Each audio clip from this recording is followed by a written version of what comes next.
Moon gang. Hello, folks. Let's get connected to the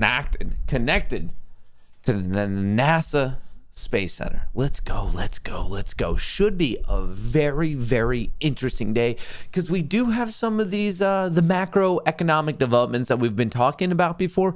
We do have some interesting things to say about them. I mean, I'm looking at the markets. Interesting. Very, very. All right, let's just hop right into it, folks. Let's hop right into it. Here's what you need to know.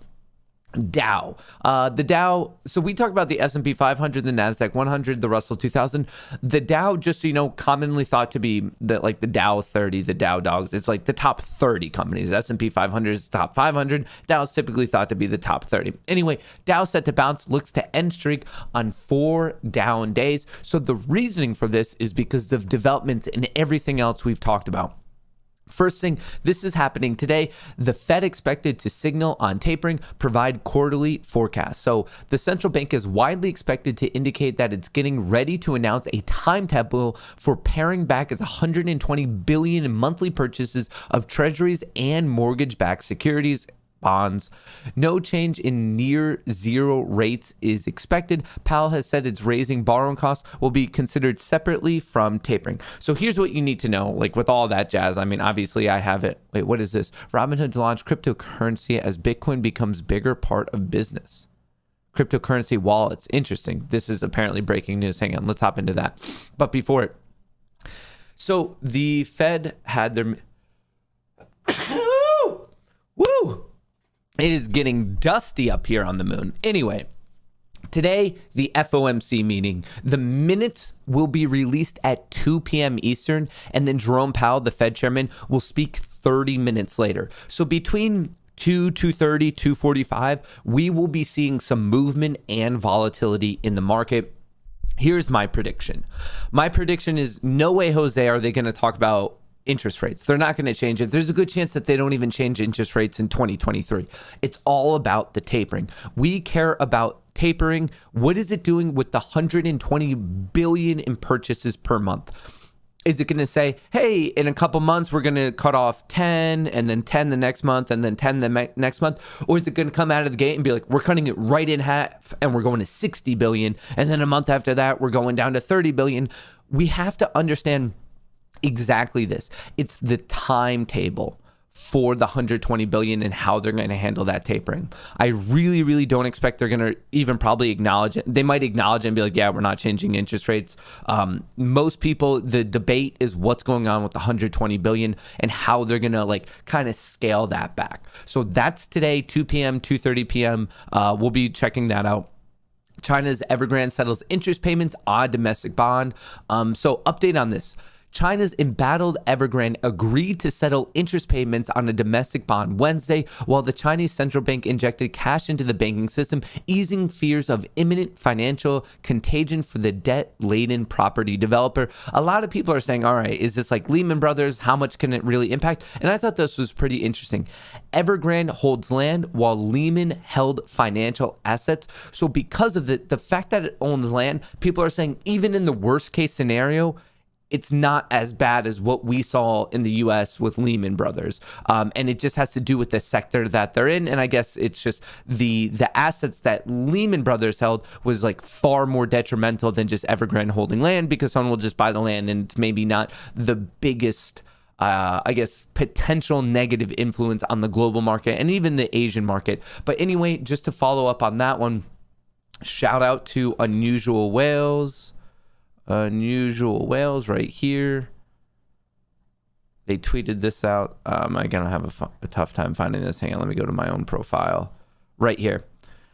Evergrande is set to make its onshore bond payment on time, but the developer has not indicated whether it will be able to pay the $83.5 million interest due on its March 2022 bonds on Thursday. It has another $47.5 million payment due on September 29th. So I'm bringing this up because there's various dates and various things that they have to pay. It's not like they paid one and they're in the clear now. There's various things going on. We have $83.5 million just in interest due on its March 2022 one on Thursday. And then on the 29th, we have another 47. So between this Thursday, which is the 23rd, and then also the 29th. So within that 6-day period, they have to somehow pony up about 125 million just in interest payments, which is insane. But they did at least make their first payment for the bond, their domestic bond that was going on. So just trying to keep everyone up to date what's happening there.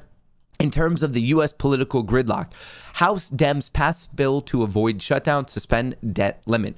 The House passed a bill to prevent federal government shutdown and suspend the debt limit in a step toward preventing possible economic calamity. I always think it's funny, like, does calamity just sound so insane? And maybe this is an insane situation, so maybe it's like a perfect word to use. I just think calamity is a funny word. Anyway, Congress has to pass a funding bill by September 30th to prevent a shutdown. So we're in the House, and remember, bills become laws. Like, remember that whole, like, that dancing song bill thing of, like, it's in the House, and then it's going to have to go to the Senate, and then it's going to have to get approved by the president. So it's the one step. We're on the right way, but here's the date, September 30th. Congress has to pass a funding bill plan by September 30th to prevent a shutdown. Those are all the major things you need to know about. And just the fifth one, Pfizer provides 500 million more COVID vaccine doses to U.S. for donation. So those are the major things you need to know about for today, Wednesday, September 22nd. Overall, it seems like the recent pressures we've seen early this week over the weekend, Monday and Tuesday, that have been facing the overall market, I'm talking the overall global market, has been easing. So I think that's a pretty positive thing. And as I was doing this, we just got this breaking news. Robinhood to launch cryptocurrency wallets as Bitcoin becomes a bigger part of business. Robinhood is testing crypto wallets with select clients next month to allow investors to send, receive, and move cryptocurrencies in and out of Robinhood app. In recent months, some users have taken to social media to complain that by using Robinhood, they had exposure to crypto prices, but not actual ownership of the coins themselves. The move comes as cryptocurrency makes up an increasingly large part of Robinhood's revenue. So yeah, we've been talking about this for a while. So I have many personal qualms against Robinhood, but when people were specifically asking me about crypto, that was it right there. My reasoning was, well, you don't actually own the coin. And the big thing in the world of crypto is actually owning the coin that you think you own. And that is not true on Robinhood or on Webull. And this, okay, maybe I'm cynical. So the question with Robinhood, and I don't think I'm being cynical. I really don't, because like Robinhood over the past 6 months, 8 months has proven themselves. You don't give them the benefit of the doubt because they kind of treat their clients like shit. So with this is interesting. The move comes as cryptocurrency makes an increasingly large part of Robinhood's revenue. I don't remember the numbers off the top of my head, but over the past 2 fiscal quarters in the year 2021, quarter one, how did Robinhood stay afloat in their debacle? Well, they stayed afloat because about a huge percentage, a massive percentage, about 60% was coming from payment for order flow. They made a lot of money from payment for order flow. Fast forward a quarter, not as much payment for order flow because it was a huge exodus from Robinhood. So, and like they had a tough time. I mean, they still lost $500 million last quarter. But even that, why wasn't it even worse than it? Because of Dogecoin. It was literally because of the craziness in Dogecoin and the trading of Dogecoin that Robinhood made its money. I'm assuming on the spread, the differences, whatever was going on. So one quarter you have payment for order flow, and really a lot of it came from options trading. So between options trading and Dogecoin, that's why Robinhood isn't even worse than kind of the trash can fire that it is. And it seems like, to me, this is them, I guess, just clawing to get out. It's like they're clawing as a business. They're hemorrhaging money day over day, week over week, month over month. That's what all of their quarterly reports show. And it shows like from the last quarter, they're like, hang on, people are getting really, really pissed off about payment for order flow. Maybe we can make some money on crypto. And they saw the success of Dogecoin last quarter. And it sounds like they're, I guess, trying to take a bigger pivot into crypto. This is breaking news literally right now of what they're trying to do. My opinion doesn't change. My opinion on Robinhood is simple. Bearish, bearish, bearish. Those are the 3 words I need to encompass my opinion on Robinhood.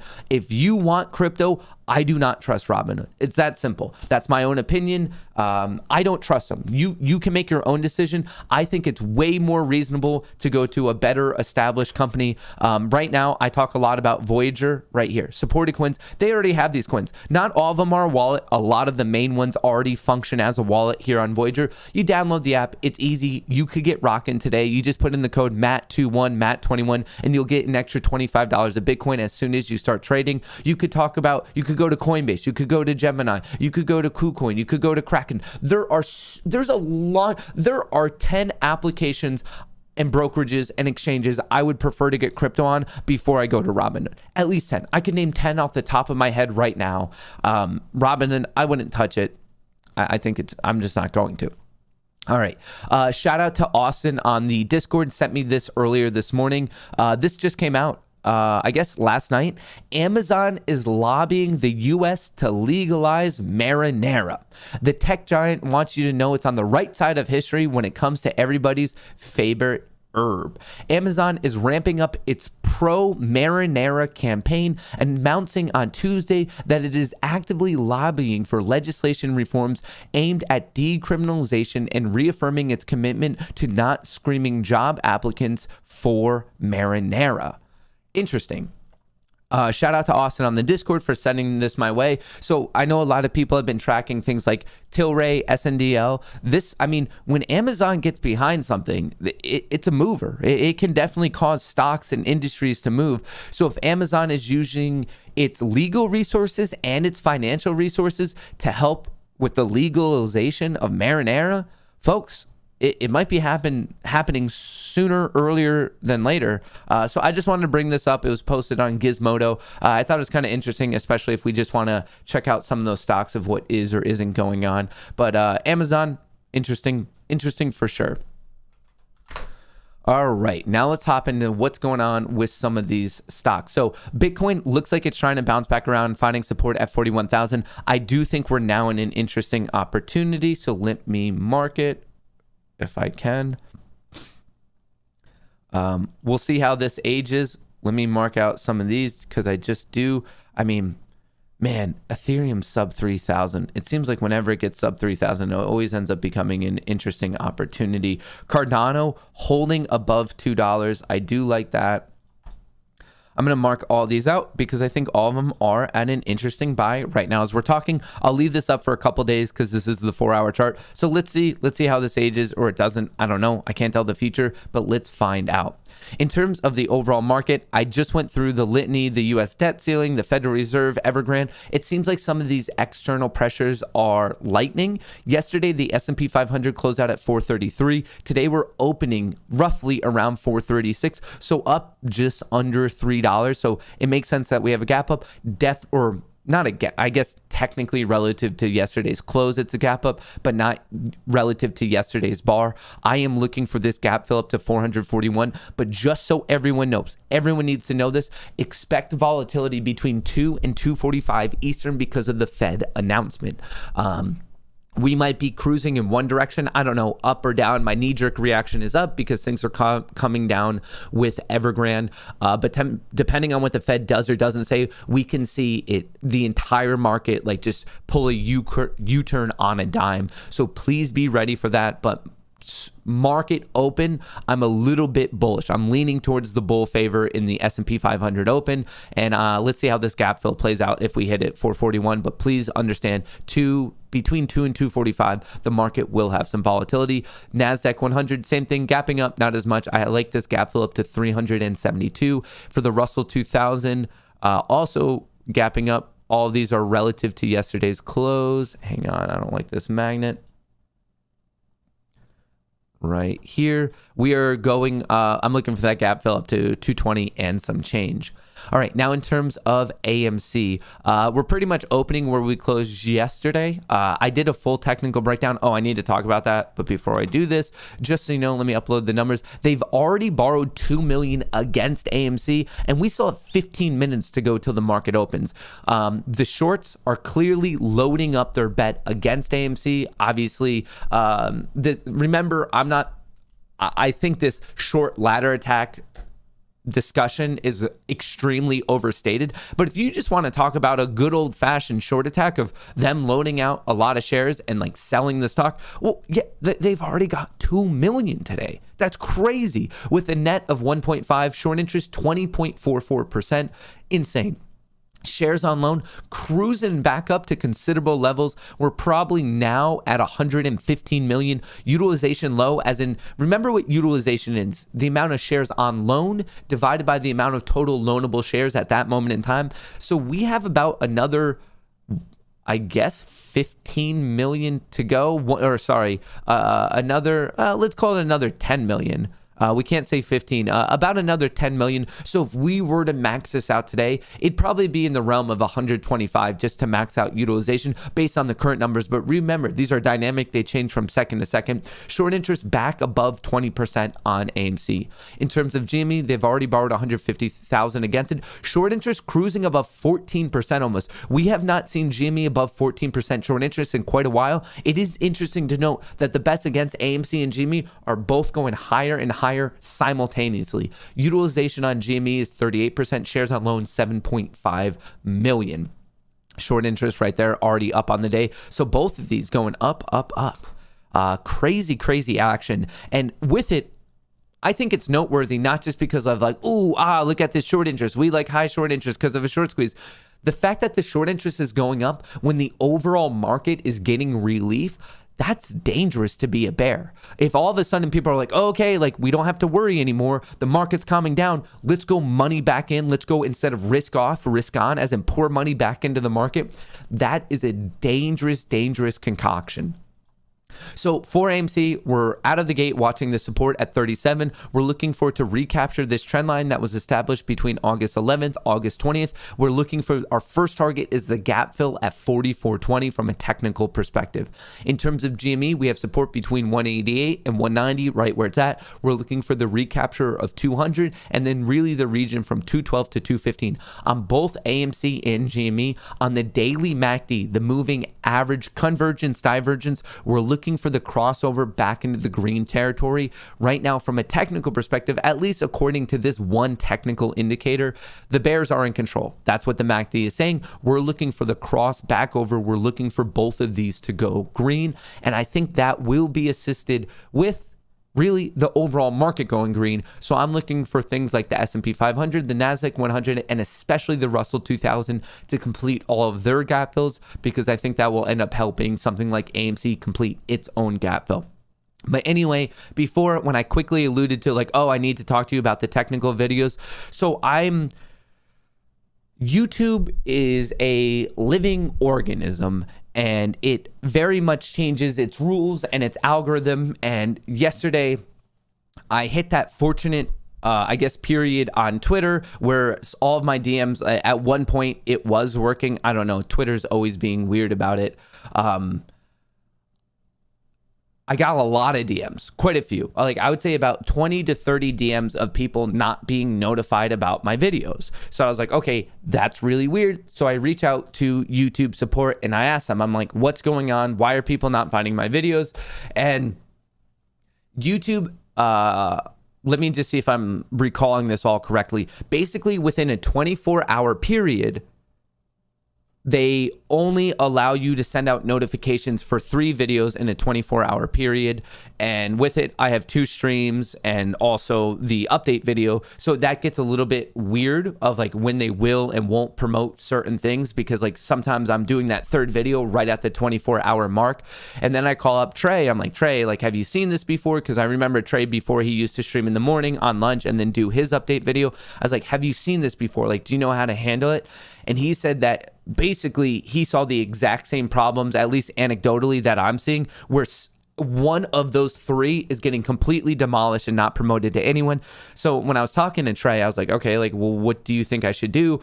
And actually also talking with some of my team, for the time being, just to see if I can somehow help with the algorithm of what's going on. This won't impact anyone on Rumble. If you're watching on Rumble, I still upload everything as normal on Rumble. But for YouTube, for the time being, till I get to the bottom of it, the daily wrap-up videos will end up getting posted to Kohrs Lite. So basically, it's going to do morning stream, afternoon stream on the main Matt Kohrs channel, and then the update video will go here on the Kohrs Lite channel. So if you're a person who cares about the stream clips and the daily updates, I'm just doing, I don't know what's going on with YouTube, but they're always changing the algorithm, and if it changes back, of course I could change it back to normal, but I'm just trying to balance a couple things out. Just so you know, this Kohrs Lite channel currently pinned to the top of chat, and this awesome Gandalf one was the update video for yesterday.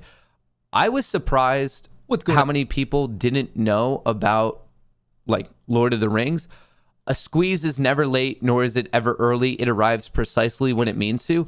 To me, that was a pretty obvious quote, like from Gandalf, of like, a wizard is never late, nor is he ever early. He arrives precisely when he means to. I don't know. That joke did not land. That joke did not land at all. I just thought we had more. I thought we had more Lord of the Rings fans in the audience. But hang on, I'll have to work on it. All right, 4 months, can't believe it. Shout out. ATR generated another Ortex squeeze type 3 signal today. The chart looks amazing, especially on the hourly. Looks like it did before the first run. Let's check out ATER. Whoa there. ATER, when we were discussing it for from Monday and Tuesday, I was like, okay, let's see how it reacts to 1325. It looks like we're gapping up above that. Wow. It's actually gapping up right to its resistance. This is putting 1670 into play. ATER, it's moving again. It's up 12% in pre-market. All right, let's check out some more info on ATER. Just so everyone knows, I do not have an ATER position. I know a lot of people watching do, so I'm more than happy to hop into it. I myself don't have a position. Okay, ATER, short interest of 58%, shares on loan 15.26 million. They've already borrowed 865,000 against it with a utilization of 99%. Is this on the NASDAQ? It is on the NASDAQ. NASDAQ threshold list. Is ATER? ATER is right there. Okay, so we're in an interesting scenario of, if we're talking about FTD short squeeze plays, ATER, it's on the threshold list. It has a very high short interest. It's a lower float stock. Utilization is essentially maxed out. And then the final thing to really bring it home is if we just check out some of these moving averages. Let's do it recently. So there's a couple ways you could do this, and let me hang on. How do I edit this one? I want to look at the 9. I like to see the 9 and the 4. So it recently yesterday came right back above the exponential, the 4-day exponential moving average. So in the short time frame, we're seeing some bullishness. The U formation is filling back out. We have some nice strength this morning. It's on the threshold list. All of the metrics are there. ATER, for this entire concept of FTD short squeeze plays, it does check every box. It really, really does. My only thing right here, my only piece of advice for people who are watching ATR is just wait and see if it can hold the gap up in the morning. It is gapping up. It's opening above yesterday's high, which was 1406. Currently, it's trading at 1450. My only little piece of advice on this one would be, let's just see if it can hold the value right at market open. Wait that first 15, 20, 30 minutes. If you think it will, and you just want to rip it right out of the gate, I wish you the best of luck. But I do admit, if we were to make a very systematic checklist of the things we're paying attention to, ATER does currently check off every one. But I'm saying all of that through the caveat of I have none. And I kind of like that, because I feel like I could give unbiased information. Like, I want you to all be successful, but I think sometimes it's almost better for me to give opinions and breakdowns on stocks that I don't have a position in, because if I don't have skin in the fight, like I don't feel like I'll be clouded through my own judgment of what I want it to do. So right here, like, I feel like I'm giving some very an unbiased breakdown, because I don't have a dog in this particular fight, and it's looking good. It's looking good if you're an ATER. All right. What's your opinion on Tilray long-term chart? Yeah, the long-term chart sucks on Tilray, but we know the Amazon thing, I guess not impacting the stock that much. As of now, it's below these exponential moving averages. It's Tilray. It's not a technical play. To put it very, very frankly, right now it's not a technical play. The technicals on Tilray suck. Tilray is a bet that you believe one day the federal and state governments will legalize Marinara. If you think that, you buy some and you just wait and you wait and you wait and you hope that politics eventually catches up with the times.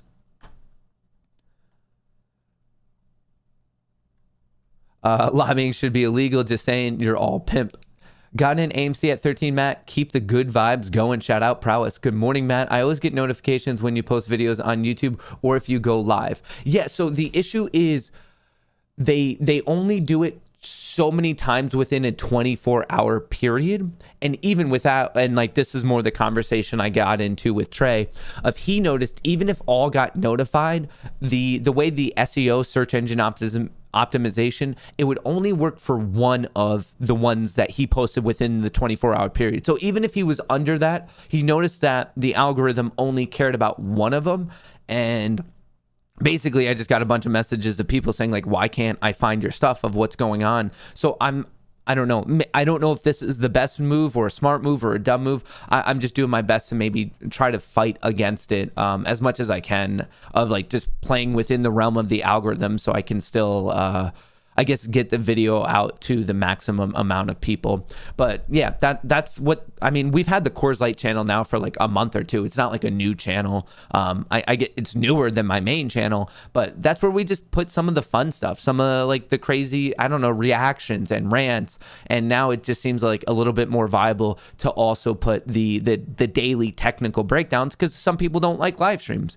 So that's my going plan, but it's all in motion. Nothing's set in stone. I'm just trying to figure out what is or isn't going on.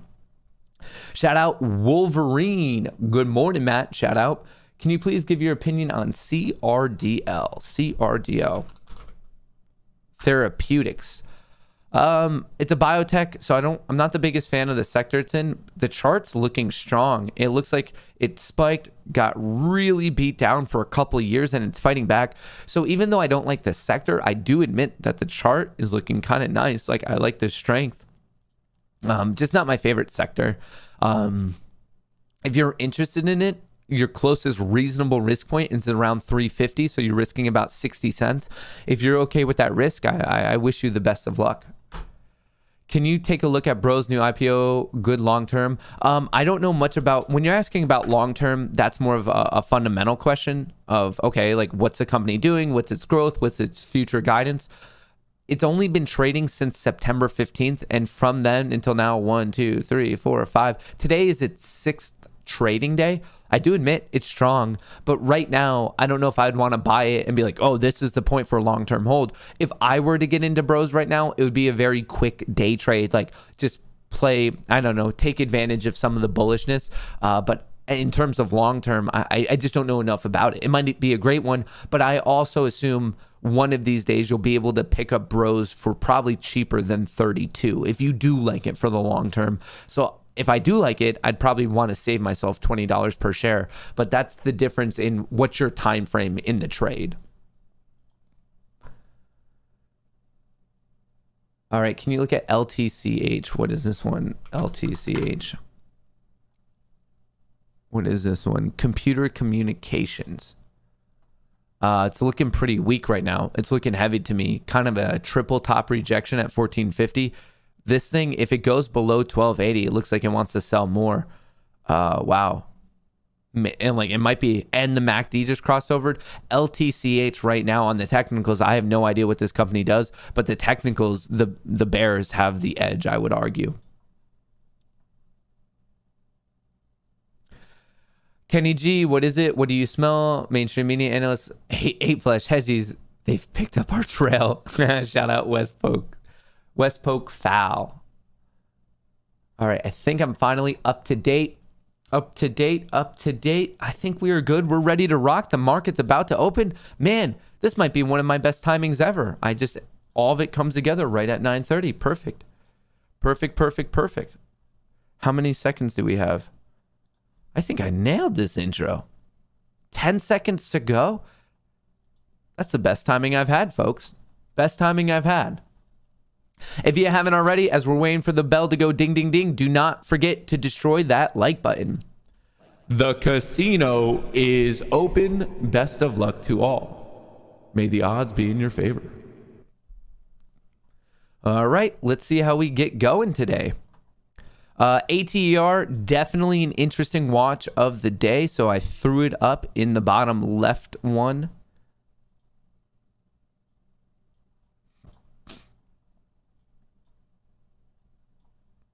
Man, already at 15. I mean, if this thing gets going, this thing could cruise all the way up to 1670, I would say is like the next level I would be kind of interested in paying attention to.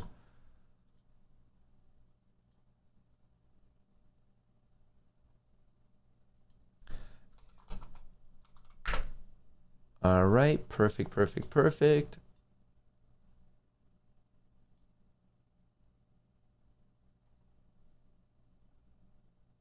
What are we doing? Orders.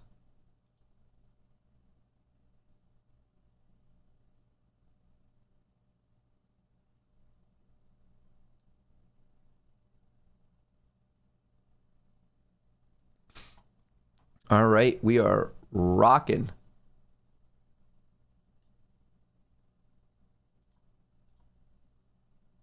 Interesting, interesting, interesting. How are we going today? Can you check Wish stock? Yeah, I will write that down. I want to kind of see the market open with some of these other guys, but I can happily add it to a list. Wish. First one on the list of the day. I have 15,000 shares with Robinhood. I started moving to Webull in 5,000 chunks. Robinhood is making me hold on my whole AMC shares. If this squeeze happens within a week, I won't be able to sell. Crazy. Yeah, some of the transfer stuff, it's such a pain. Some of it is just absolutely ridiculous.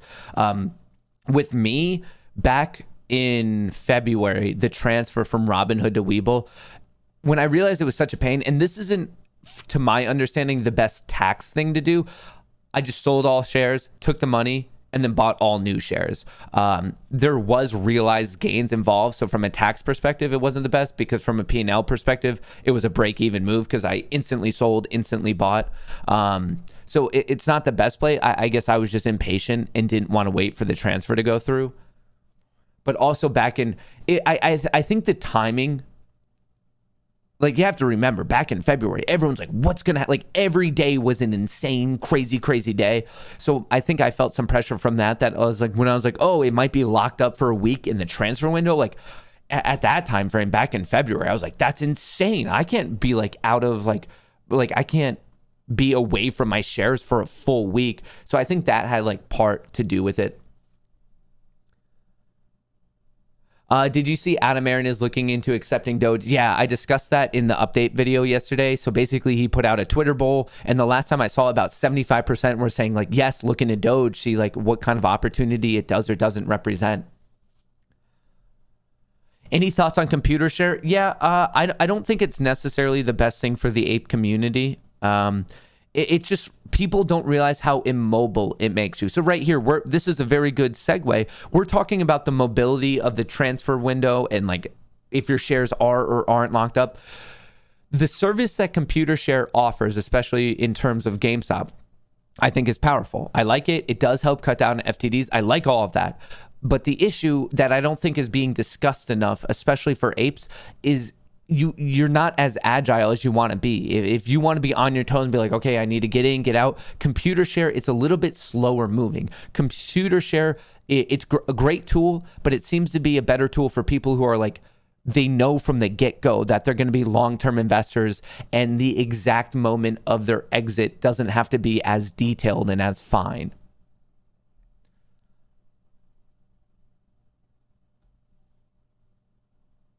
What else do we have? Wish. All right. I think we are all good there. All right. So ATR dancing around. It's at 1460. AMC getting sold out of the gate. Not that big of a surprise. I mean, we did go over how many shares were already borrowed against it today.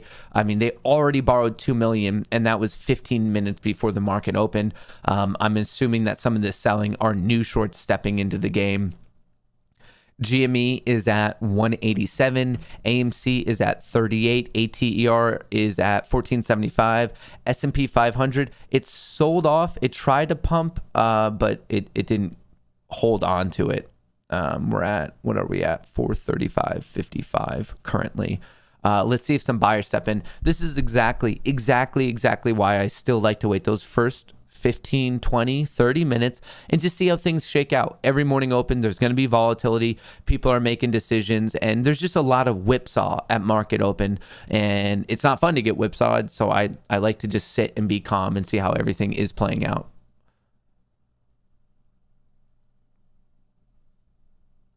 Can you check WIFE, W-I-F-E? I got in 10 years ago and lost a lot of money, Jason.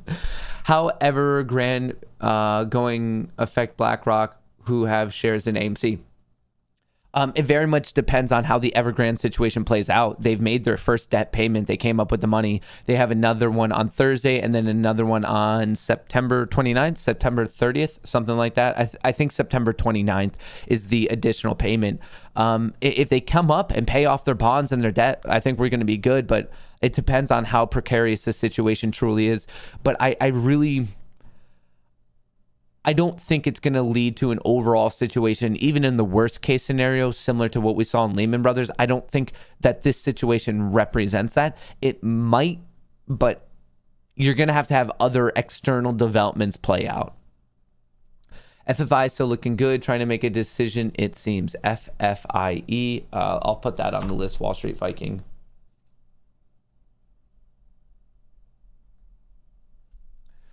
What's up with MRIN? We'll check that one out. MRIN. Shout out Diamond Dallas page. What do you think SPY is going into the FOMC meeting in gap fill towards the downside? Good time for puts. Gap fill to the downside? No.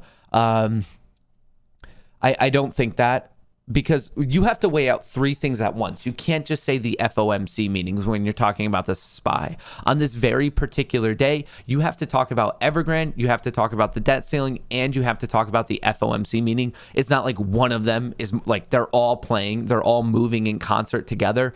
And all three of them, I would argue, relative to Monday and Tuesday of this week, have actually calmed down a bit. I would assume we see less bearish pressure than we've seen earlier this week.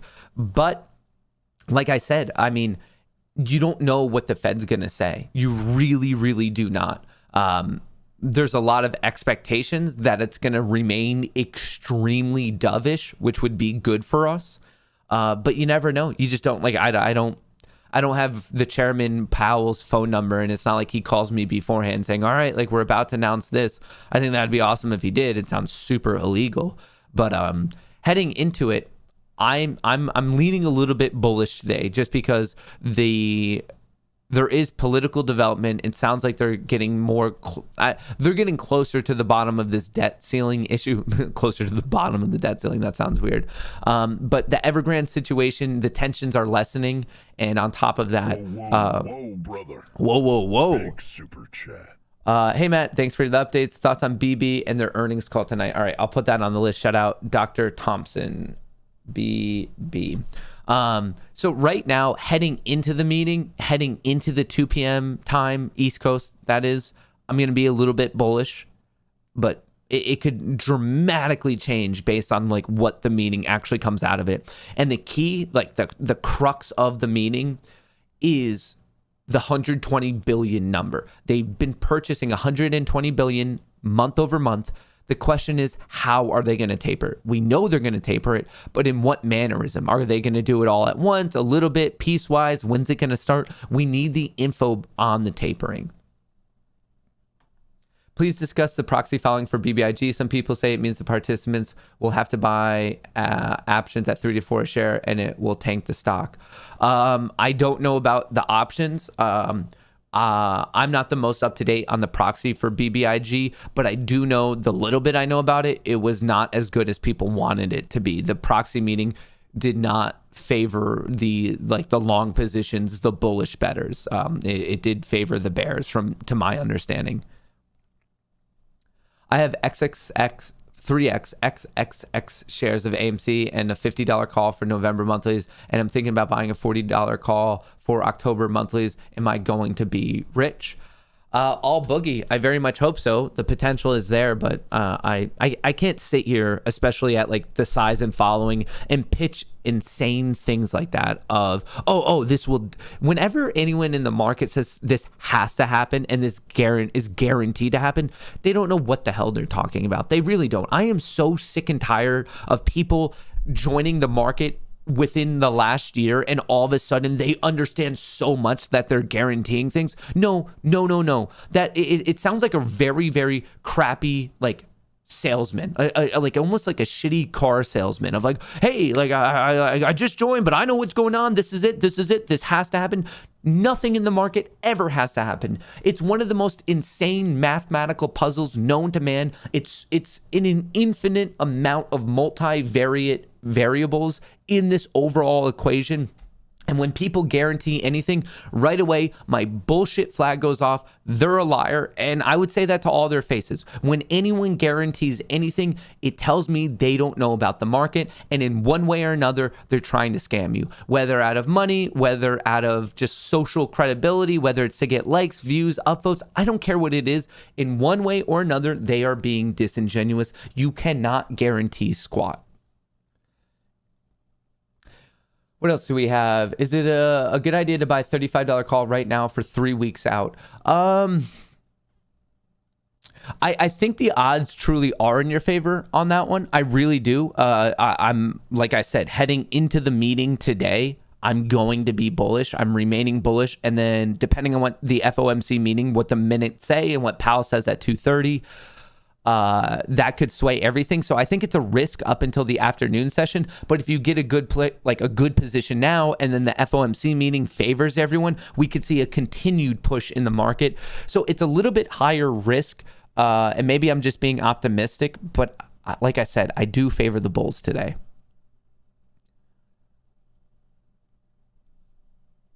All right, AMC already coming back. I would love to see the SPY come back. ATER, let me know if it ends up pushing 1550 again. I just want to see what the Russell 2000 doing. The Russell is pushing, so let's hope that this helps with a continued push in AMC. Remember, AMC is the largest company within the Russell 2000. GME hanging out at that region of support. We know we have a big region of demand between 188 and 190. Let's hope that it can break above 190 and get on its way back up to 200. The S&P 500 is in a perfect bull flag. I feel strongly that this bull flag is going to break, and let's hope that there's a nice momentum continuation from it. Why do I not have my trend line? We are in this perfect downward channel. Selling, very perfect, very systematic. I'm looking for the test and the break of this upward channel. The issue to it is we just don't know how long they're going to continue this selling. It could just continue to build out. So I hope that it breaks way sooner rather than later. But this is a bull flag. The market trading upward into it, perfect systematic sell-off as soon as the market opened. I don't buy it.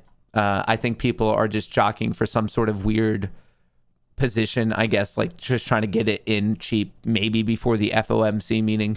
But calm, cool, collected on this one. I do think that the market, if we give it time, I feel maybe I'm too optimistic about it, but I think that it comes bouncing back, at least for that gap fill. What was the gap fill level?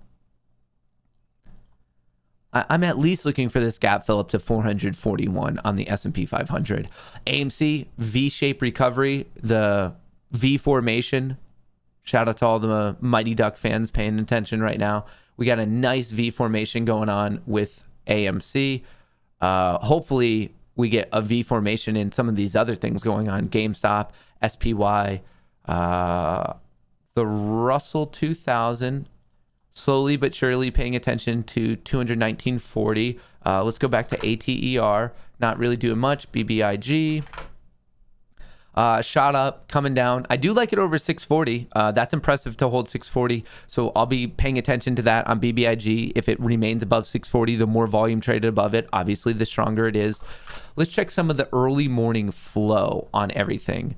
SPY. Bearish. Whoa. Holy Toledo. Does someone know something we don't? That is abnormal. The flow is notably bearish against the overall market. Interesting. But it's notably bullish on the Russell 2000. What is going on today? That is weird. The magnitude of these numbers is like noteworthy, and also just the fact that they're opposite of each other is also noteworthy. And then the NASDAQ it's bearish, but a little bit more closer to reality. Interesting. Okay, AMC, currently the premium is bearish, 54 versus 46%. GME, it is roughly the same thing. Interesting. So right now, the bull flag I'm talking to you about, we are getting that breakout. This is a very, very basic pattern, somewhat predicted, but interesting. I'm thoroughly confused by the flow today. It's either a lot of people are going to get burned, or they know something about the FOMC meeting that we don't. Those are the two options. All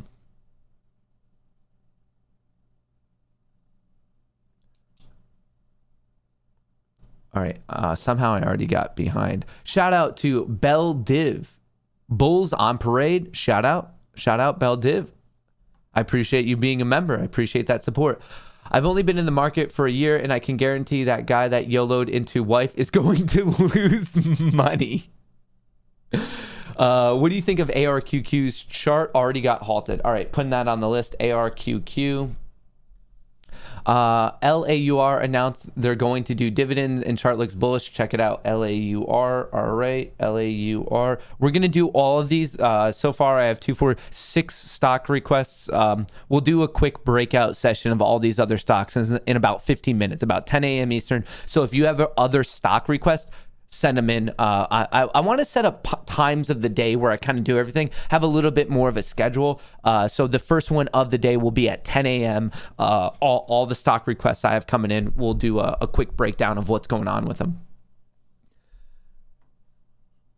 All right, AMC pushing, it's right now at 39.14. Wants to make that run up to 40.20 is the next level of resistance. IWM flexing its muscles, SPY flexing its muscles.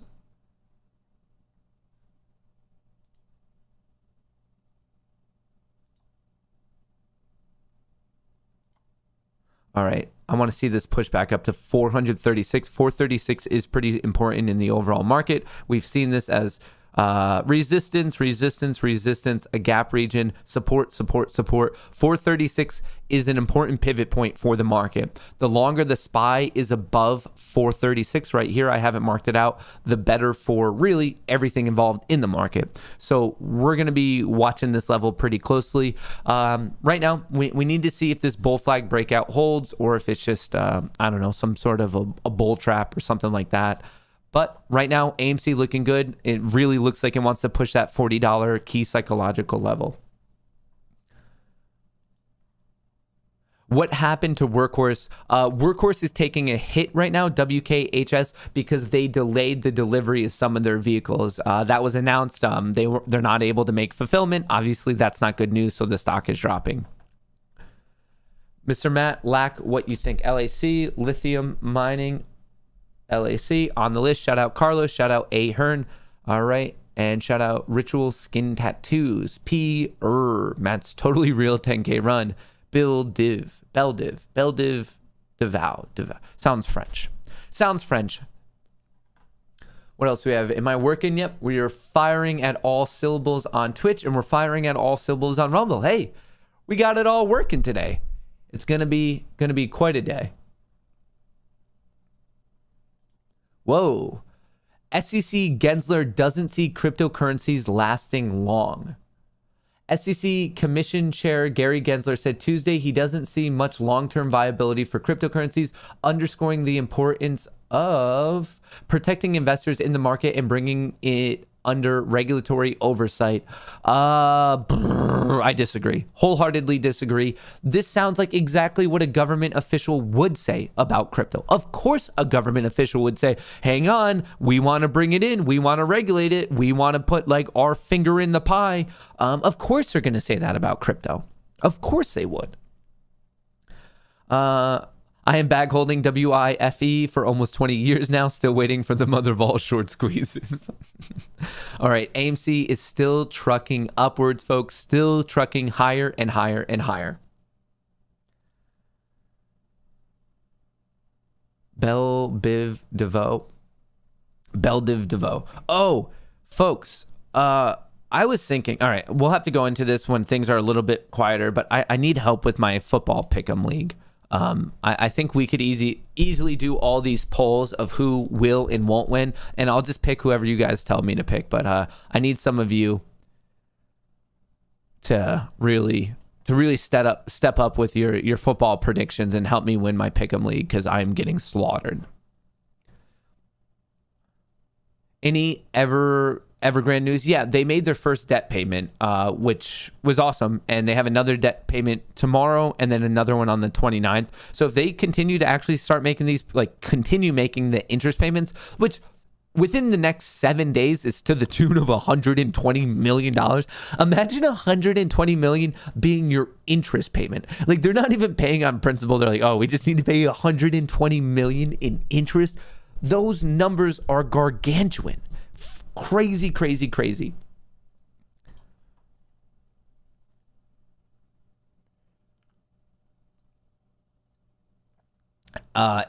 SoFi, SFX. Here, let me write these down. All right. Well, we're kind of watching ATR. ATR, it does check off all the boxes of an FTD short squeeze candidate. And then SoFi. Hey, is anyone in chat? Does anyone trade on SoFi? If you do you like it? Do you dislike it? I don't know much about it. If I had to guess, I assume they use payment for order flow just because like most do.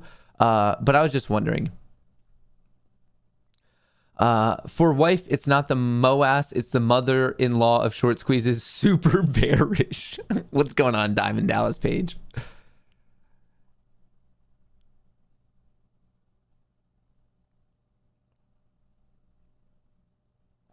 All right, Christina Duckworth coming in with SoFi is the absolute worth. And if Christina Duckworth says that, I believe her. So I, having previously no opinion of it, now believe that SoFi is the worst. That's how much weight I put on Christina Duckworth's opinions and commentary. So I will no longer ever support it. Not that I ever did, because I didn't really know much about it. But now I've gone from neutral to against it. They also do, I guess, payment for order flow. Yeah, so it sounds like I'm seeing more negativity, and they also do payment for order flow. So it seems like a pretty easy thing to be like, nah. I mean, I have not found if you're in the US, there's not an easier thing than public. And you could, on top of that, so you're not doing payment for order flow, you're not doing market makers, you're not doing dark pools. Everything you do is going right to a lit exchange. It's free trading. And you get up to $70 of free stock when you sign up. There's literally there's no reason to be trading stock on payment for order flow platforms right now. Between easy things like Fidelity, easy things like Public, with Public by far being the easiest. If you're in the US, I mean, if you're out of the US, there's a good chance that your country's already banned payment for order flow, so you don't have to worry about it. But if you're in the US, Public, it's easy. It's super easy. You download it. It's the app. Just go to public.com/MattKohrs. It's in the description of the video. It's free money, folks. No payment for order flow. I see a lot of people complaining about market makers and the regulatory issues. Well, this is something we can actively do. We don't have to support payment for order flow. It's super easy. If you're trading on a platform that's engaging in payment for order flow, you don't really have the right to bitch and moan about payment for order flow then, because you could so easily fix it. You could just download one for free, no money whatsoever, and you actually get money for signing up. So I don't know. That's my opinion on it. You don't have the right to complain about it if it could so easily be fixed and you're engaging in it. If you happen to not care about it, oh, okay, that's a different story. If you're like, hang on, payment for order flow, like that's not really the hill you want to die on. All right, like we all have our own opinions. That's a different story. I'm just saying it's a little bit weird for people to like get on their high horse and argue against payment for order flow and then still actively trade using payment for order flow when it's so easily fixed.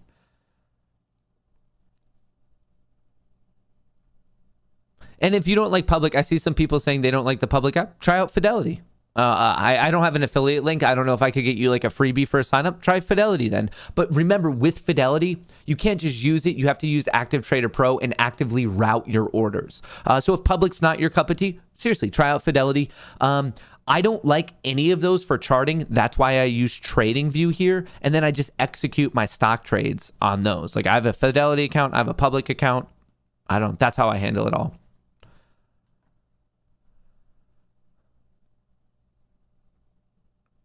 SoFi might be getting a bank charter. Interesting. It's kind of funny. I've been watching that show Billions, and for if anyone's up to date of like what is or isn't happening on it, the new like thing is like Axe getting a bank charter. So I think it's funny that people are talking about that. It's like, I need a bank charter. Where's the bank charter? But it has fees. Nope, no fees. Public is free trading. Fidelity is free trading. Here's the trade-off. They're not all brokerages are made equally. Fidelity and Public, neither do Public or payment for order flow. Neither of those do PFOF. So that's good. That's obviously a plus. Public, I don't think it has. I think you can only actively trade from 9:30 to 4. I don't think it has like extended hours trading, and it doesn't have options trading. So Fidelity, I would say, wins in that like world, but if you're not an options trader, it doesn't really matter to you. But the downfall, I guess the relative benefit of Public then is that you don't have to route your own orders. You don't have to sign up for Active Trader Pro. So it's like what does it weigh out to you? I wouldn't say one is the clear winner. Actually, I would say that Public's a bit better because what AMC and GME have become is like kind of a buy and hold thing where you don't have to actively trade. So because of that, I do think Publix, it's just easier. You just buy and you're like, okay, like I'll see you later type of a deal. You don't have to like be actively involved. If you're trying to be an active, super active day trader and you want, or like a swing trader and trading is your, like what you want to be your profession, well, none of the ones we talk about are going to be what you really want. Like you're going to have to get a higher end, more, not like they're all legitimate brokerages. I wouldn't say one of them's not legitimate, but like you're going to need one that has like way better data feeds. Like you're talking about the world of like all those like E-Trade Pro, the Active Trader Pro on Fidelity, Interactive Brokers. So you're going to be talking about like a paid thing, like a paid service. Remember, in this world, you get what you pay for. So if you want to be like if you're watching right now and you're like, hang on, like I want trading to be my profession. That's what I want to do day in and day out. I wish you the best of luck, but you're not going to get away with a free brokerage. You're going to end up paying money. All right, what time is it? Okay, couple minutes. I'm going to run through the list. If you haven't already, I would highly, highly appreciate it if you guys could all annihilate that like button. It does help get this video promoted to other people, and it gets people coming in here, watching the absolute rocket we have going on with AMC, GME, the overall market right now. Thus far, it's playing out to my very, very initial prediction of the day. I think it's going to be bullishness into the Fed meeting, and then after that, I don't know. It's a crapshoot. We're flipping a coin. But I do like the SPY over 436, and this is exactly what I was trying to explain to everyone, is with less pressure going on in the overall market, these global macroeconomic impacts, well, now we're seeing a relief on everything. Like, look how much more green there is today. It's nice. And it looks not quite yet, but I do think my prediction on this being a solid dip buy on crypto, I think it's going to play out. Let's give this a bit more time. But AMC making its push to $40, GME making a run to 190, 195, then 200. The SPY is at its own level of resistance. I would expect a little bit of a breather right here. I mean, this is quite a run. It ran from 435 to 436, and I was off by a day, but I think my explaining of why I'll show you right here. Why was this not a good idea to buy SPY calls? Well, because with buying SPY calls, look at the VIX. The volatility is getting destroyed, and volatility is such an important factor when pricing in a premium. So if you were very confident in a SPY bounce back, you don't get calls. Because look at what happens to volatility. You would actually want to get VIX, VXX, UVXY. You'd want to get puts. If you think the market's going to bounce in the short term, it's more advantageous to you to bet on volatility dying off. And the reason I know that is because I got burned with that. Back in the heyday when COVID was first hitting, I rode puts all the way down and I was like, the market's going to bounce. Time to get in. Let's get calls. And I got annihilated by my calls. I lost like a cool, I don't know, 20, 25K on SPY calls, even though I had the direction right. I bet on the market going up. The market went up. Why did I still lose like 2 stacks? It's because of volatility. I learned a lesson. It was a painful lesson. Do not make my mistake. I'm trying to share it with you. Right here, you get the direction right, but because volatility is so important in pricing an asset, the volatility is dropping. I lost money, even though I got direction right. And that's why when you're in the world of options, please remember, not only is it the direction of the underlying asset, but it's volatility and also time till expiration. So this concept of playing a market bounce through the derivative class of assets, of options being the derivative class, you don't want to do it on calls just because volatility is going to annihilate you. I strongly believe, and I could get some back testing numbers for you. So like, I'm not just saying anecdotally, like I will happily get all the stats for you, but I strongly believe playing puts against volatility is a stronger play. Or as one of my friends and fellow creators, short the VIX. That's what it is. You would want to short the VIX to play this benefit. Matt, why didn't you tell me this earlier? I just learned this calls. I said that for the past 2 days. I'm sorry. I'm sorry I didn't get in front of you, but I have explained that over the past 2 days, especially to the people in the Discord there. Someone said 3 p.m. I thought Matt said 2 p.m. The FOMC meeting minutes come out at 2 p.m. Eastern, and the federal Powell speaks at 2:30 Eastern. Those are definitely the times, 2 and 2:30. The market, very, very strong right now.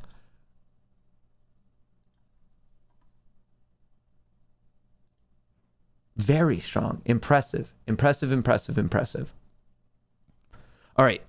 10 p.m. Let's do a quick check on all the stocks that people have been asking about. Okay, I have no wish position. It is looking weak. It just made a new all-time low. For me, I wouldn't short it. I wouldn't go long on it. I would wait to go long when it starts to show some strength and maybe gets back above like 660. That's how I would play Wish. FFIE, we were looking at the George W yesterday. It looks like it's still playing out. Look for it to hold out above 11, a close above 11, nice volume above 11. That's what you would be looking for on FFIE. MRIN. Gap up, sell off, hate it. This is bearish. I would look for this gap fill. Whenever things gap up and they can't hold the gap up, that means the bears are in control. BB, a lot of people are trying to chalk this up to being some sort of short squeeze play. It's not. It simply doesn't have the numbers. If you like BB, you should like it because of you like the company. You like what's going on. You should like that there's just support at 950. The earnings is always a 50-50 crapshoot. So if you're looking to create a position, like it depends on how lucky you feel. I do like the upside gap fill to 990. That's only 30 cents. But I more so like that it's just at support of 930. Support. That's where it's at right now. I would just look for it to hold support, look for the MACD crossover. I don't know much about its earnings. I don't know how it's been performing, so I'd be a little bit lost on that one. ARQQ, ripping, but don't chase. Obviously don't chase. You're late to the party. I mean, the most recent time to actually get in was at $16, and now it's trading at 36. So if you're in it, that's awesome, but please don't chase. Please for me, chasing, it'll work. It might work 9 times out of 10, but time 10, you're going to blow up your account. Please be careful. And if you do want to chase, just make sure you have a risk. And if it hits your risk, please get out. LAUR announcing a dividend. Announcing a dividend's usually pretty strong, and this stock has been trending upwards. Do we have any gaps? It looks like it might have a little. It already filled that gap. This stock's looking strong. I don't know much about it, but it seems like the bulls are in control. On LAC, a lithium miner, gap fill up to 23 right away. I like it. Your risk is well established at $20. You have this gap fill. You could look at the high of 24. Lithium mining, there's a massive demand and low supply for lithium right now. To me, it makes logical sense that a lithium miner such as LAC would perform well. And from a charting perspective, I do like it in the short term. ATER, how's that one doing today? You're looking for it, I guess, for it to hold above, I guess, $14.90, $15. ATR up 14% on the day. We talked about this earlier. It does look bullish in my humble opinion. What about SoFi? SoFi. Not the best looking chart. We have a pattern of lower highs. In the short term, I could see how it might want to gap fill up to 1674. So if you're like a short-term day trader, swing trader, I see some advantage there. But right now, as a long-term or even more of an extreme medium-term hold, the trend is moving against you. So you would be betting on a trend breakout, which totally could happen. But to me, this seems to be a bit more interesting of a quick gap fill play. But just caution, exercise some caution. You have a gap to the top side and a gap to the bottom side. So you have two different gaps, two different directions. So just be mindful of that.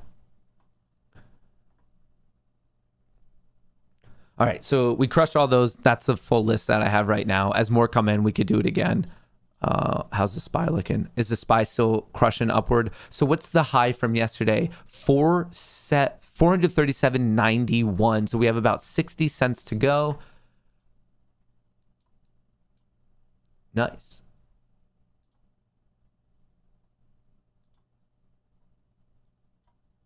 All right, sweet.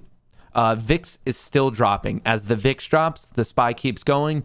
Remember my reasoning, it doesn't make the most sense to play calls on SPY. If you think the SPY goes up, you would actually want to play volatility puts. Maybe there's someone out there that knows a lot more about options than I do. Maybe there's like some nuance, but this is just what I've personally seen as like the most advantageous way to play a market bounce. Matt, good morning. Can you give us Ortex on SDC, BBIG, and include the cost of borrow fee? Yes. Ortex. All right, BBIG.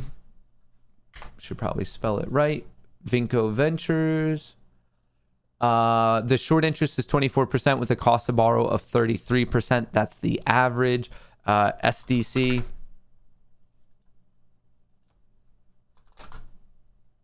Smile Direct Club.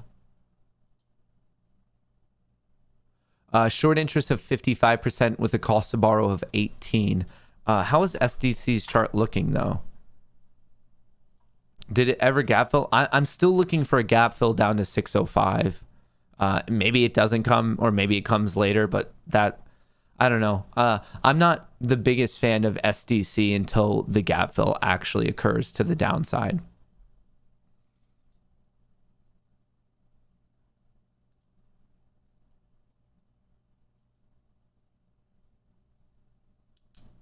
I see more and more people coming in, like asking about the Ortex for this, Ortex for that. Happy to do it, but I need to remind everyone, simply going around and hunting for highly shorted stocks is not, it's a starting point, but that's nowhere close to a full trading methodology. Just buying highly shorted stocks is not, that's only like half of step one. You need to look into a lot more beyond just like, what is its short interest?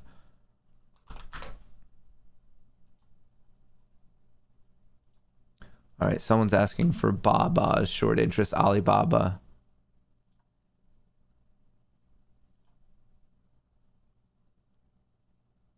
%, 3%. That's not a highly shorted stock. Baba's weird right now. You're basically playing, I don't know. It's somewhat of a quasi bet on U.S. China political tensions, and it's also a bet on Jack Ma China political tensions. It's an interesting scenario to say the least.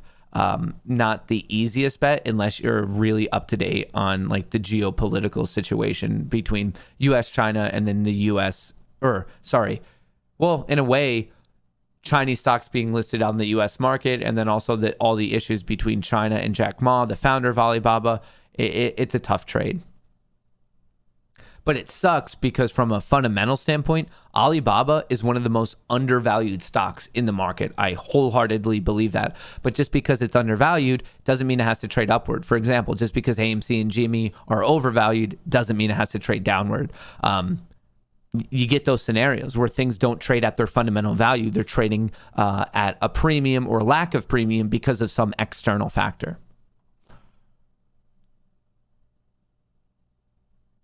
GREE is on the threshold list. Shout out Wall Street Viking. Shout out Brown Lazarus.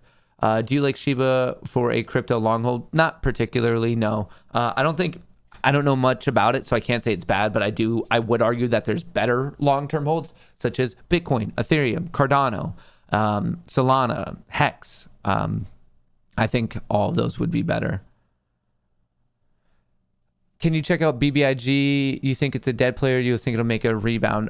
Wasn't BBIG holding above 640? Yeah. You're just at support. I mean, you're just looking for it to hold the support. If it doesn't, the next stop is 550.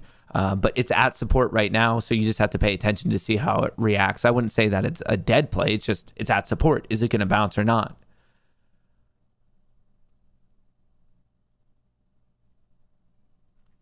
Today, someone told me Robinhood didn't recommend AMC as a stock. They didn't know why I buy since the app helps you with the strong.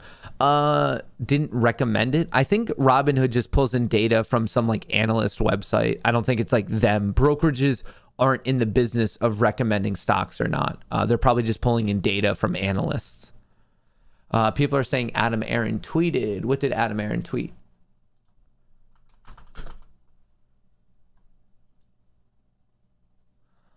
I never thought I would see the day Elon Musk liked my Dogecoin Twitter poll tweet. If you happen to see this tweet too, Mr. Musk, congratulations on Tesla and SpaceX. I strive to be an innovator my entire career, but you, sir, are the epitome of innovation above all others. That's crazy. Yeah, so it looks like the vote about the Dogecoin thing, 68% said yes, for sure, do it. So clearly dominant. And it sounds like Elon Musk saw it, which is pretty cool. Hey, maybe we could get Elon Musk to say and tweet something about AMC. That would drive the world insane.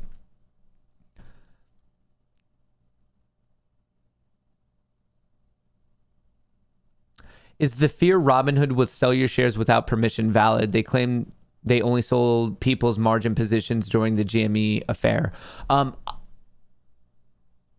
I don't think that fear is valid. I don't. A margin call makes sense. Like if you're breaking margin rules and they deem your position to be too much risk for their margin because they're loaning you money, they are in their full legal and logical rights to do that. But just in general, can they just sell a position out from under you even if you're within your margin? No, they can't. And if they did, they would just get hit with a litany of lawsuits that would eventually bankrupt the company. So I just don't see that.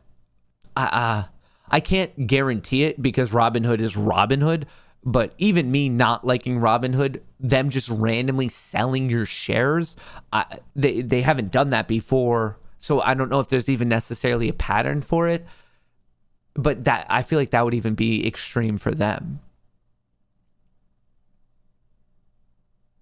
But it is Robinhood. And like, I don't know. Like for me, why would I even want to be on a brokerage that I have to worry about that is kind of my mindset of like, I don't know. I don't like Robinhood. I made that very, very obvious. I think it would be extreme for them to just randomly sell out people's positions. I think they would get sued to kingdom come.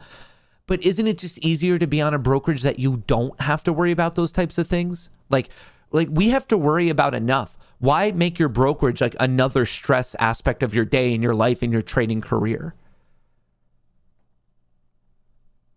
Mr. Matt, what are the Ortex deets on any of these days? Why did you choose to exit? Many thanks. I chose to exit so I had more money to buy the dip on AMC and GME in the market. I just thought it was, I don't have unlimited capital, and at certain points I have to make decisions on where I'm employing my capital, and I thought buying the dip on AMC and GME was a stronger move than continuing to swing any. It was nothing against any. It was just I thought I saw an opportunity for major dip buys, and I just wanted the extra capital. As in for ANY's Ortex details. Is this ever going to load? Sphere 3D.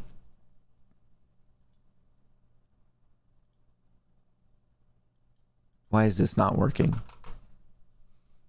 Maybe I'm the problem. Maybe I just don't know what I'm doing.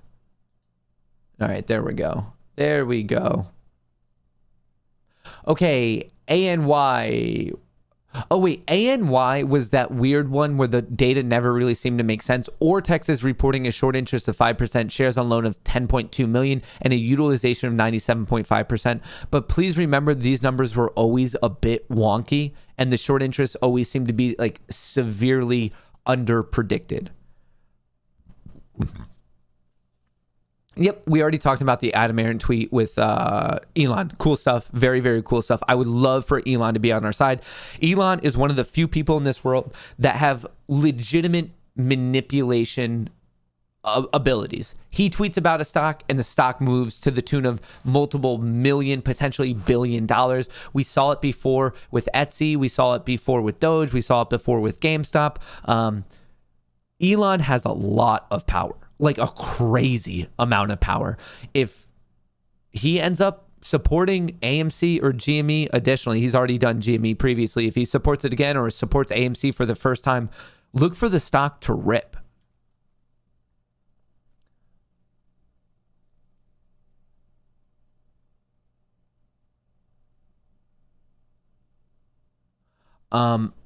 I don't know, Matt. It cost me $200 to buy millions of Shiba. If it blows up, woohoo. If it doesn't, only out $200, not a bad gamble. Yeah, no, like I'm not against it for that. It's more of like, okay, I'd rather put $200 maybe in something that doesn't have as much potential but has a greater odds. And that's like, I'm not against it in any means. I'm just choosing to deploy my crypto capital into other coins. I do have a little bit of Shiba. It was like gifted to me through Voyager, or I did like a questionnaire and I got like $50 worth of it. Like I want it to go up, like whatever.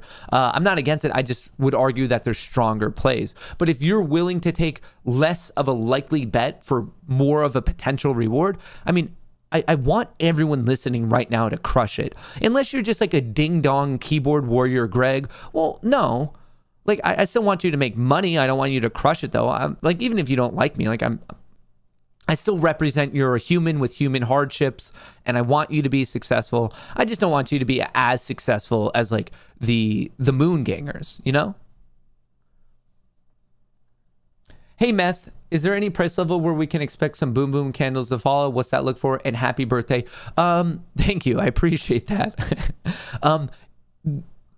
Boom boom candles, you can't just say like at a level with C1 here. Well, it also depends on your time frame, but boom boom candles are for when some whale steps in and decides to buy a lot, or a short is getting out of a sizable short position. And okay, if you were to pick out a price level, it's really hard to do, but I would say the highest likelihood is at the key psychological level of 50 and the key breakout at 53 are the two I would currently watch in terms of AMC.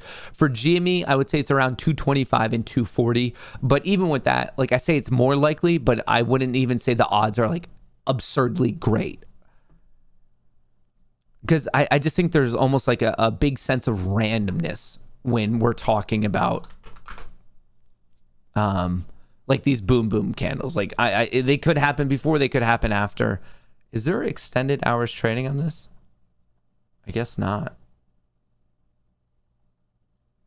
Yeah, VIX is dying off. This is exactly why you would have made, because remember when you're playing volatility, or when you're playing options, you care about volatility. So if you're playing VIX puts, it's really meta, but you're almost playing the volatility of volatility, and volatility of volatility increases when first volatility sells off. And I know that's getting weird, and it sounds like I'm like just taking too many crazy pills this morning, but that's really what it is. When the volatility of volatility increases, as in it's selling off, that's going to juice your premium, and the premium you want to be in at that point in time would be a put, and that's how you make more money.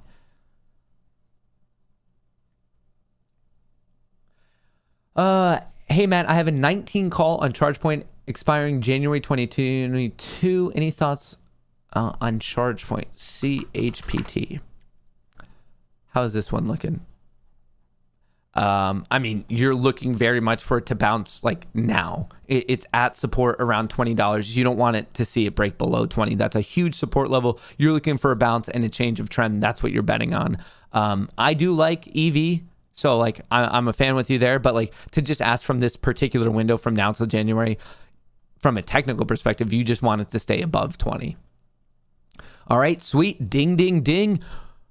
Oh, brother. AMC just took out 40. Looking to break out a 40-20. That's the next level of resistance. Let's go, baby.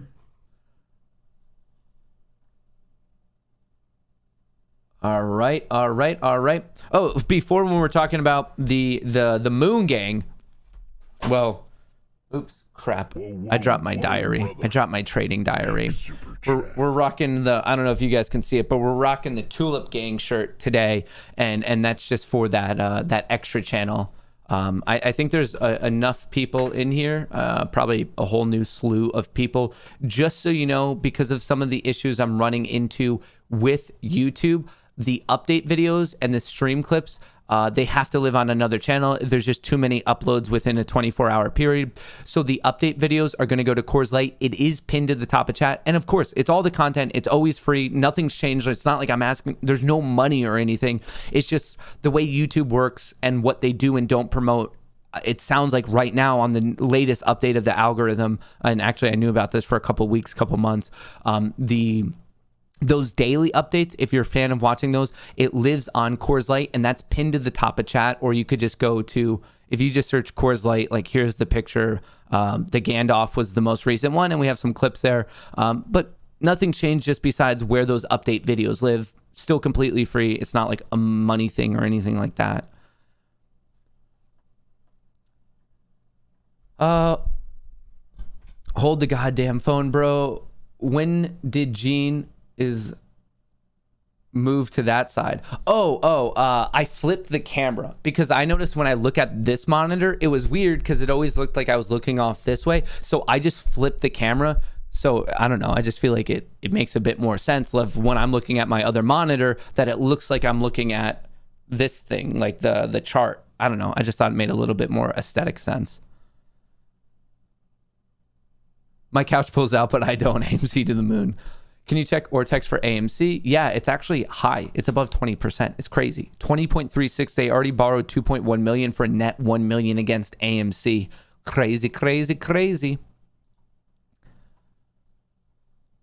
Mark, quick funny story. My dad knows how stock obsessed I am lately. He was one of his first 200 employees at Apple. He found old stock certificate Jobs gave him on IPO day, 2 shares. He's taking me for a nice steak dinner. That is so cool. That's an awesome story. I hope you have a great steak dinner. Morning, Matt. Special request. Today is my wife's birthday. Singing Ape. She turns 32 today. Could you post on her Twitter wall? Please wish her a happy birthday. She's saying Grillionaire with Mall G. Oh, that is awesome. Singing Ape. Naruto. Could you I guess say it and then tag me in it so I find the right one, and I'll just check it in my notifications right now. But hey, happy birthday to Singing Ape. She's turning a very young 32. Exciting stuff. But yeah, just tag me in something and I'll quote tweet it or whatever it is. More than happy to. All right. If utilization goes above 20%, that means 20% of overall flow is shorted. Thanks, Matt. Yes, that's what it would mean. But also the Ortex numbers, it is saying estimated, and that's because you never get all those numbers. You can't get the short numbers real time. Oh, Folks, I want to give you a quick update. Remember yesterday how Benzinga had that article and the numbers didn't really make sense, as in those numbers were disagreeing with just the FINRA numbers that we've been seeing. So I got a little bit of an update for you because I reached out to Benzinga and I asked, and it looks like the information is coming from chartexchange.com. So the question here on Chart Exchange, and I reached out to them and I was just like, hey, where are you sourcing your data?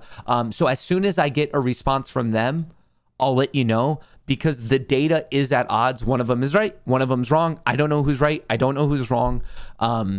But that number of citing the 60 to 70% of volume on AMC in the past 30 days coming from institutions on dark pools, the original data source is chartexchange.com. That is at odds with what FINRA's reporting. One of them's right, one of them's wrong. I don't know who's right, I don't know who's wrong. I'm asking Chart Exchange where they got their data. As soon as I get that response, I will happily let all of you know. All right, AMC, moving. Trace Cheshire, Matt, more Cheez-Its, please. Shout out, Trace Cheshire. Hey, Mark, can you give me an Ortex update on MRIN?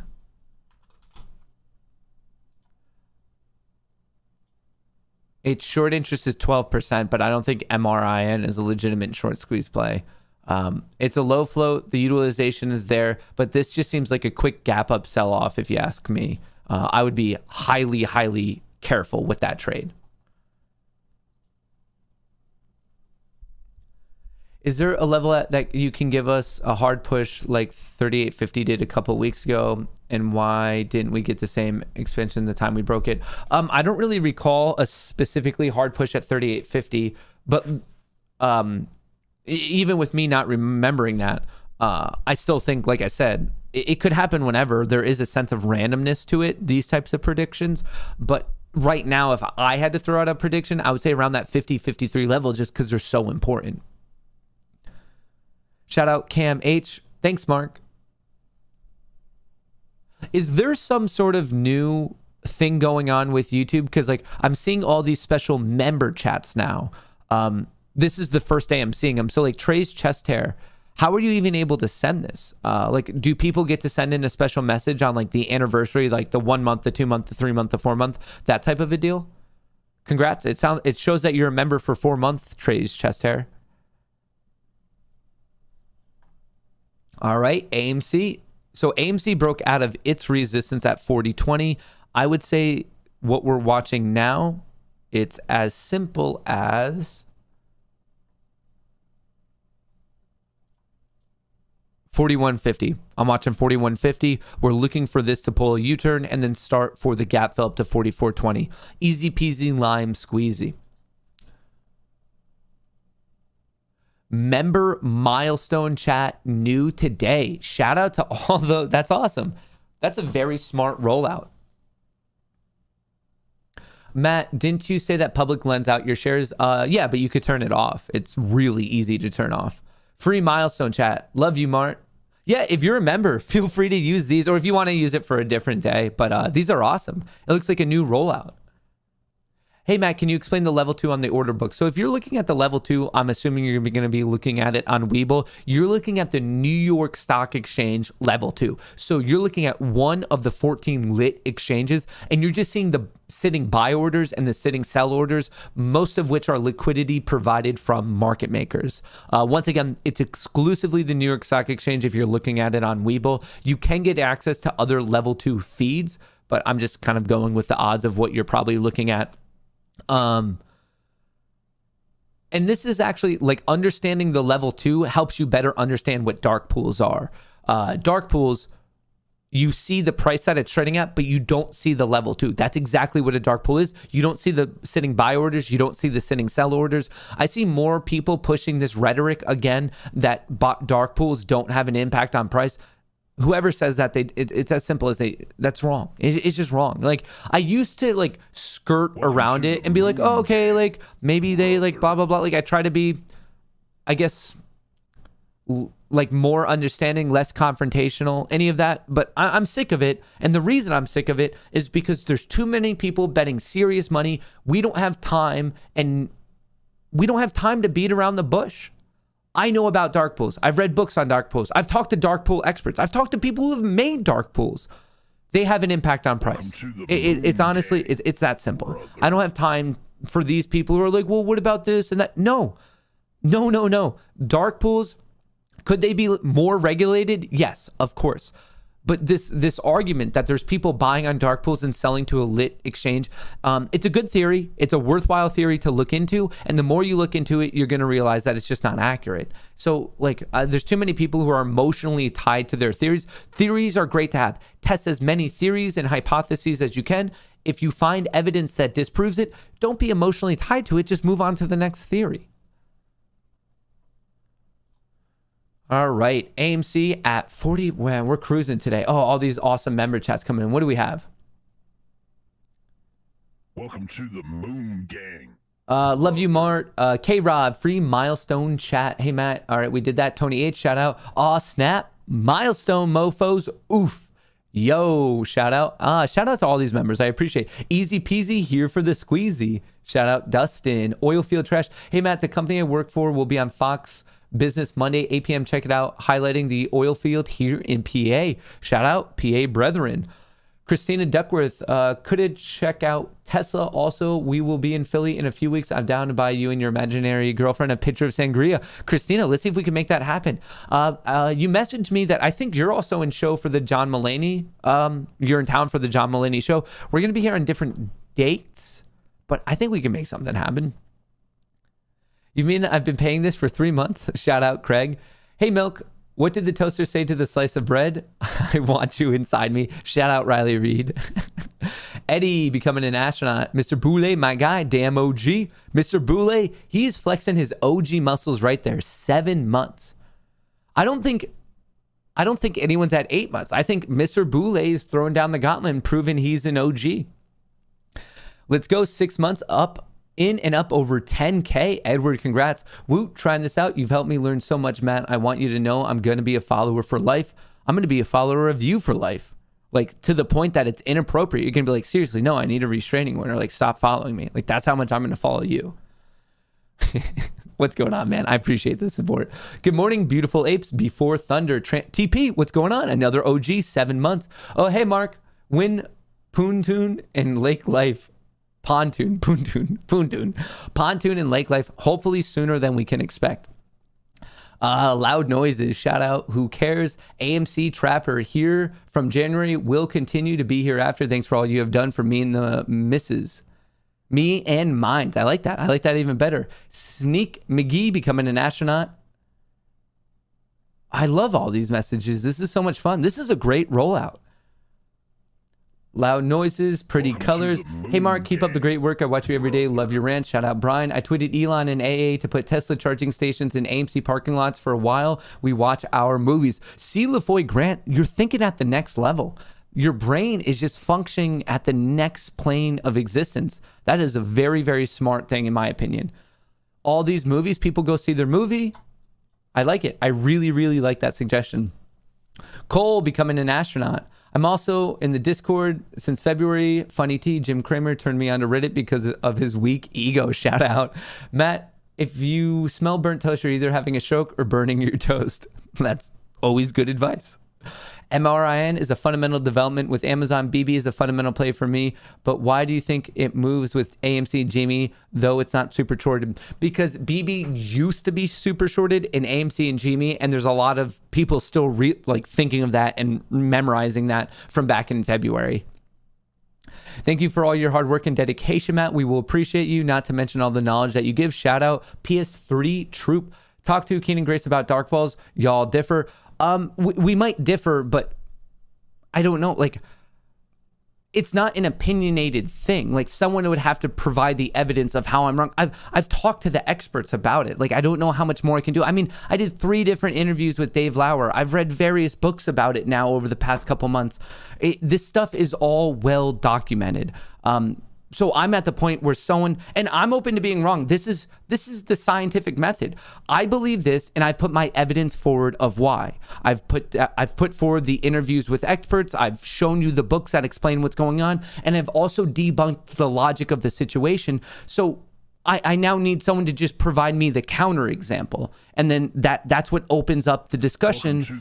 It can't just be like, oh, I think the opposite. Like, if someone just thinks the opposite, like, that doesn't really get you anywhere. Like, you need some sort of evidence.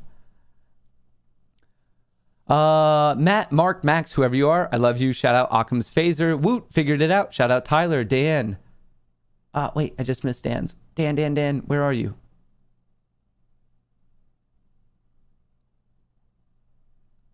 All right, Dan, 5-month duck. Let's do this. Oh, damn. Shout out Jackie. Shout out. Man, all the mods popping up. Shout out to Trey's Chest here. Jackie, TP. Who else is in the house today? The mods are always on fire. Always. Best mods in the game. I don't know who else is in the house today. Paul, shout out. Shane, becoming an astronaut. Chief Pew Pew, oh brother, I figured it out. Yay for me. I actually don't even know how to do it myself. So like, I wish I could tell the other members of like what to do. But someone's figuring it out. Adam Borders, howdy Matt. From Casey, let's go. Brian the Innocent Bean, shout out. PB, I made almost $1 million last run up. My goal is to reach $1 million from AMC this time. Hope this is the mother of all bear traps. Thanks, Matt. Shout out PB and congrats on making a stupid amount of money. Ape Queen in the house. Let's squeeze. Twin Mom Stonk. Tony H. Up way more than I care to admit. Thanks to you. You, sir, are the man. Tony H. All you, man. Seriously, congratulations. Cormier. Let's go to 4150. Hey, it's in our sights. 7 months. Tell chair, thank you for holding us for this long. I got potential. Shout out. Assassin. On 9/24, AMC went from 37 to 45 in one day. Let's go. I can't send another, but I'm also 7 months. Shout out Jeremy. Goozy Gang. I've been on the spaceship for so long. Cab, can't wait to make it to the moon. Shout out Atomic Jack. Marcy, I'm an OG since January. Just couldn't become a member of my stupid iPhone. There's also a chance that I don't think I rolled it out till later. So like, I mean, I think there's people who are OGs for even longer that it's just not represented right now. Literally, I'm a toaster. Hello. Hey, at what price will you sell SDC? I got 900 shares, 630. Give me Ortex SDC. Many thanks. All right, we could turn it back to SDC, but I'm still looking for the bounce off of the gap fill around $6.05, $6 flat on SDC, but we'll pull it back up. You the man, going to the moon because of you. Shout out Michael. Continued success, Matt. Much respect, love, and the efforts to educate others. Hey, I love this, folks. I honestly think I have like one of the best jobs that you could possibly have right now. It's not all roses. Obviously, there's like weak points to it and like it's not like everything's perfect. But overall, the leap of faith I ended up taking in February to quit my job. For those of you who don't know really about me, I was an engineer, a software engineer. I'm a coder. I was doing that in Manhattan and I had a Manhattan job and I don't know, it was a great job. Like it was a lot of jobs. It was the type of job that whenever I explained it to anyone, they're like, why the hell would you quit that to do YouTube? Especially the people who saw my YouTube channel at that point. They're like, whoa, dude. This is like one of the worst channels I've ever seen. So you're not even quitting for a good YouTube channel. You're quitting for a bad YouTube channel. And that's fair. Like I'm not disagreeing. Like if you watch any of my videos in 2020, you're going to laugh. You are going to laugh a lot because of like the awkward cringe nature about it. Like I understand that fully. But hey, just like AMC and GME and like things in the stock market, sometimes you just take the risk and sometimes it pans out. Other times it doesn't pan out. And I feel stupidly fortunate that it panned out to this degree. And honestly, it's so much fun because as you get more sizable and you have a bigger reach, you can do even bigger and better things. And just talking with my team in the background, we have some fun things planned. I'm so excited for the next couple months, next couple of years. It's going to be a blast. Hey Max, I defend you and try to spread realism on Twitter. It's exhausting. I co-Tinder to be impressed by your resilience. I viewed it this way. Resilience is important, and I'm not going to be perfect. I'm going to get things wrong, and when I get things wrong, I come up and I say, hey, I messed this up. Like, here's actually what's going on. There's been now, 5, 8, 10 times that I've had to retract the previous day's statement. I'm like, oh, I got this, and this wrong. But I kind of view it of why AMC and GME, part of the reason why they've become what they've become is because so many people are getting absurdly tired of the lies that people are being fed day in and day out by mainstream media, by Wall Street, by our politicians. People are sick of it. Seriously. Like we're just sick. we might not know the exact situation of what's going on, but we still have that sixth sense that I think all humans have of when you know you're just being buffaloed. So I kind of always, and like my delivery and my entertainment ability when I started this channel was like actually non-existent. But the core pillar of how I wanted to make this YouTube channel was, can I educate about the stock market, and can I do it in the most transparent manner possible? There's too many people in this world who are flashy about it. They're like, oh, here's my Lambo, here's my car, I'm rich, I make money every single day. That's not real trading. They're full of shit. Real traders make money, real traders lose money. No one is a perfect trader, and I've just seen it too many times before when people were trying to create a brand that was so fictitious, and it's demoralizing because so many people start their trading career and you're like, hang on, I have some winning days, I have some losing days. What's going on when I see all these other people making money every single day? Making money every single day is not reality. No one does it. Let me repeat that one more time. It is not reality. It is a complete lie to think that someone makes money trading every single day. It's not true. If they did, if someone was that good, they would literally be the richest person in the world, because if you're guaranteed to make money, you would get as much money as you can and you would just compound that every single day. Like they would be a multi-trillionaire at this point. It just doesn't make sense. So with it, when I was growing, there is a pressure to play nice. You're like, okay, like you're at the point where you're like, okay, you're so in your head as a creator that you want all the likes, you want all the views, you want all the subscribers, you want everyone to like you. And as this has gone on, and as people have reached out to me and they're like, I'm betting this much money, this is how much I have in play, but like it's become too serious for me to worry about social ramifications of like, well, hang on, this creator doesn't like agree with you. I'm at the point where, all right, tough. I don't care. I am always going to expose, I guess is the word I want, what I perceive to be the truth. And I'm not here to just play nice and not step on someone else's toes. If I think someone's getting it wrong, and not if they're getting it wrong, I'm going to state what I feel, what I perceive to always be true. And if someone else differs, well, I'm not going to hold my words back just because I know someone else is saying something different. Like, I don't care. They could say what they want. But if you're watching me, I have a duty to all of you to say everything that I could articulate to my best ability, always using truth as the North Star of the channel, basically. I'm not here to mince my words. There's too much money at play. People are making impactful life decisions at every minute throughout the day, especially when you're engaging in the stock market. It's just too serious to be like, but like, I don't know if I'm going to step on this creator's toes. I don't care about that anymore. I used to care about it, but every day that goes on, I just don't give a shit. You're here for the truth. Pontoon, next business opportunity. Moon Gang pontoons. But anyway, back to you, guy who caused me to go off on this spiel. I appreciate it. I mean, I see it. When you guys are out there defending me, like, hang on, like maybe he's just like telling the truth of the situation. Maybe you're a bit too emotional. Maybe you're too much in your own echo chamber. Maybe you're too much looking for your own confirmation bias. I see all of that. And you guys have to know it means more to me than I could possibly state. Because it feels like we're progressing. It feels like the community's growing and learning and getting a skill set that can truly like change our life for the better. Like it makes me so excited. El Randall becoming a space ape. Shout out El Randall. El Randall, I'm curious, are you still in Sava or already locked all those gains in way back when?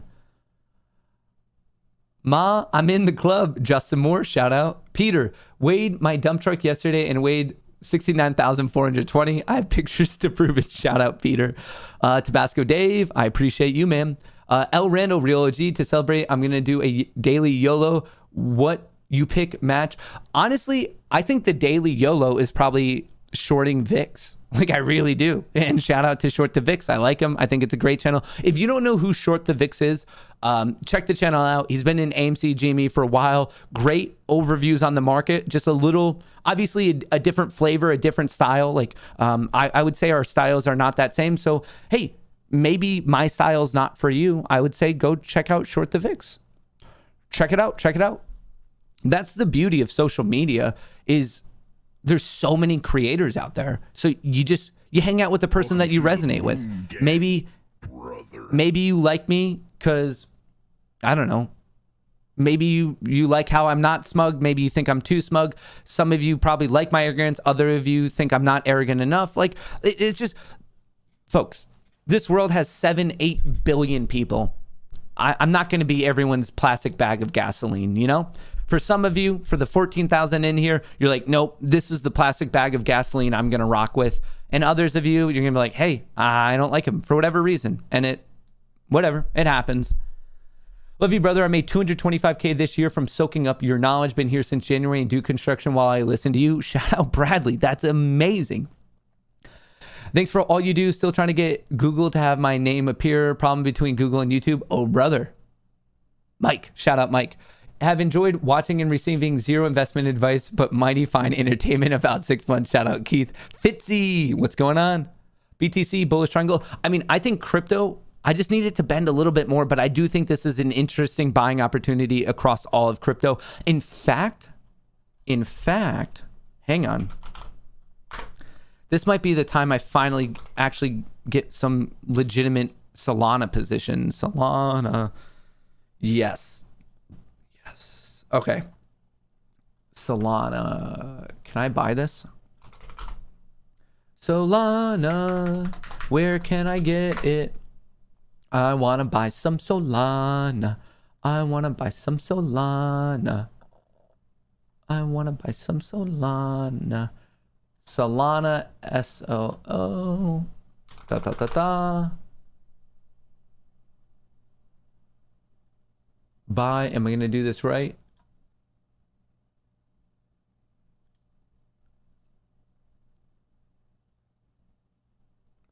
Is it doing? Is it doing? Done, done, done. Done, done, done.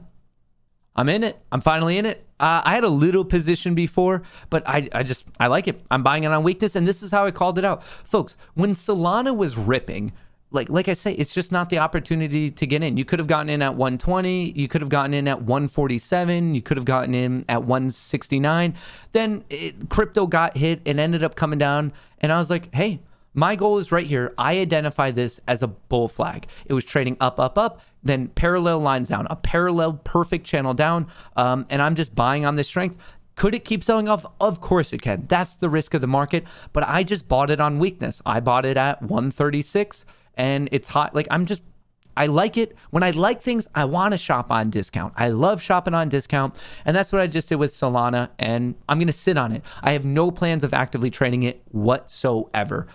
There's a good chance the Solana I just bought, I'm going to hold for a decade, 2, 3, something like that. I was just waiting for a moment to get in on weakness. And it just helps to optimize my risk to reward. And also, I knew I wanted to buy a certain chunk of money, so now I could just own more of it because I'm going to use the same amount of money. So now I just own more Solana. So I like it. I'm happy with it. Love the chat, and thanks for the knowledge. Shout out Libby Bullock. Apes Strong Brokerage, let's make it happen. I think that would be awesome to make like a perfect brokerage for apes. Like that's catering to like what we like and what we don't like. Like all that extra crap, payment for order flow, all these fees. Nope, we don't want that. I think it could be interesting. Half a year of my life not coming back, but thanks to you for your work, brother. Shout out. Tricks, looks like I'll be here longer than I thought. Shout out Tricks. K-Dog. Love to my 8 bros and sisters from the UK. Thanks for all you do. 8-Man G, securing tendies. I used to ignore your notifications because I wasn't sure about investing. The week of my birthday, my AMC started running, and thankfully I finally played your video, 3K to 4K. Thank you so much for your knowledge. Man, that's awesome. Thank you for teaching me the term buffaloed. Yeah, I mean, that's what they say in the animal kingdom. Buffaloes. This is the hot topic at zoos. Unbeknownst to many, buffaloes, they're big tricksters. They're always trying to trick other animals in the animal kingdom. They're tricky guys. Don't forget to like Mark Max's video. You're the best, man. Thanks for all you have taught me.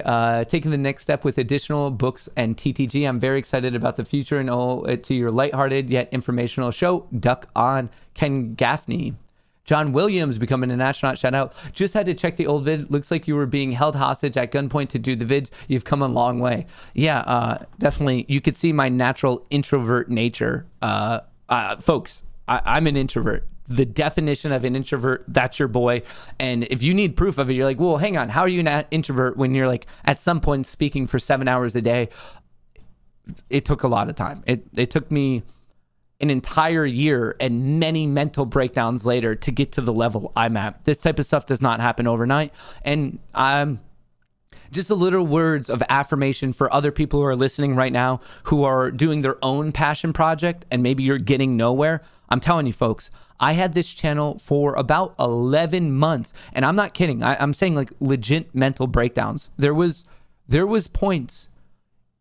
We're actually almost coming up on the anniversary of a litany, like a myriad of different types of mental breakdowns. October of November of last year was like, it was a big problem. Like I was not hunky dory, as some of us would say. And it was to the degree that I would try to film myself and I would just sit there, and the camera I was using at the time, I was borrowing my completely real girlfriend's camera. She's a wedding photographer, to film myself. And that camera can only record for 10-minute segments. There was one day in October or November, I think November, where I sat there. I started the recorder and I have 10 minutes to get across, and then I have to do another recording and I splice it all together. There was a point in November where I sat there for an entire recording and I could not make a single sound. I had like temporary mutism. And then I sat there for another one. And then I sat there for another half one. So I sat there for 25 minutes unable to create a sound. Like my brain was breaking. Like I could feel the neurons just like yeeting themselves off a cliff. Like this is all very true. I was in this basement. There was a different orientation going on in here. 25 minutes later, being unable to enunciate a single sound, and my brain just snapped, and I ended up just screaming, like, just say an effing word. I screamed it at the top of my lungs. It was actually so loud that a couple minutes later, my neighbors came over and they're like, are you all right? And I was like, yeah, like, I guess I'm all right. And I just kept pushing forward. Like, I mean, sometimes life just sucks ass, and all you can do is take that next step forward. And I just kept going. Like, I was like, all right, like, and then I just kept switching things up, and I got my lucky break in January with the whole GameStop coverage. So to anyone out there who's working on something and you're like, this is going downhill and this sucks, all you can do at a certain point in your life is just take the next step forward. No matter what you're doing, that's your option. Don't quit. What are you going to do? It's your life. You get one shot at this thing. You get one good shot. Don't quit. Whatever you're doing, whatever you want to make work, just take that next step forward. Just keep showing up. That's the difference. All you have to do, just keep showing up day over day. Even if you don't want to be there, that's the battle. You just keep one more step forward, or as that hot fish in Finding Nemo, Dory says, just keep swimming. Just keep swimming, folks. That hot chicken Nemo. They're like, did he just call Dory hot? I did. I'm not taking it back.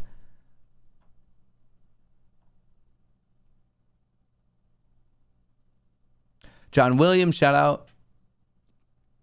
Jason, becoming an astronaut, shout out. Join the Moon Gang, just to say we are. Shout out, Jason. Hey, we're crushing it. 3-0 thus far. Some of these things you say make me question my own life. Plastic bag of gasoline. I mean, am I crazy, or do people know this one? I don't know, Jeremy. Are you crazy? I like Matt Kohrs. Like Short the Vic's word video. Love you, apes. Shout out, Kinky Kong. Matt, I like your stream more than Mormons like condos. Keep on keeping on, AMC to the moon. What's the spy flow like now? That's a great question. It has to switch. Like, come on. That was nuts. Can't type. All right. Look at that flip. It did flip bullish. Almost 54 to 46. Huge flip in the flow. I like that. I like that. I think the SPY keeps going up. I hope it keeps going up. Can we get a bonfire going behind you since the lamp broke? I mean, the lamp's back now. Is more of the camera, like that digital zoom crap. Peter Van de Kloot. I love this name. Peter Van de Kloot. Peter, I hope you're some like prince of some like weird Eastern European country that not many people know about, but you're like secret royalty. Van de Kloot. Van de Kloot the 17th. And if you're not, just don't tell me, because I would prefer to live my life going forward thinking that you're royalty. So let's just all pretend that it's true. About Sava, I locked in $23K back in late July. I was buying a $500,000 house, so I had to sell my calls. Then I watched it get murdered, smiled, and bought calls on the dip 2 weeks ago. Can I get some quacks? This is a $100 stock in my opinion. El Randall playing it perfectly. Jeremy repping that he's an astronaut for 8 months. Jeremy, one of the earliest ones. I'm a perfect trader, perfect at losing. Love your channel. Can you take a look at Uber? Uber. Yeah, let me write this down. Uber.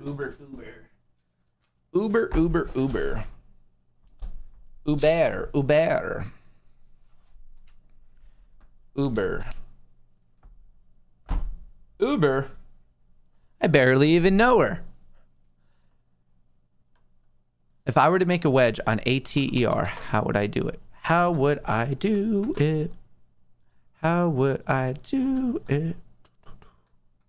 I mean, I would just have the top trend line. The bottom trend line would be tough. You'd like to look for 3 hits, not necessarily 2.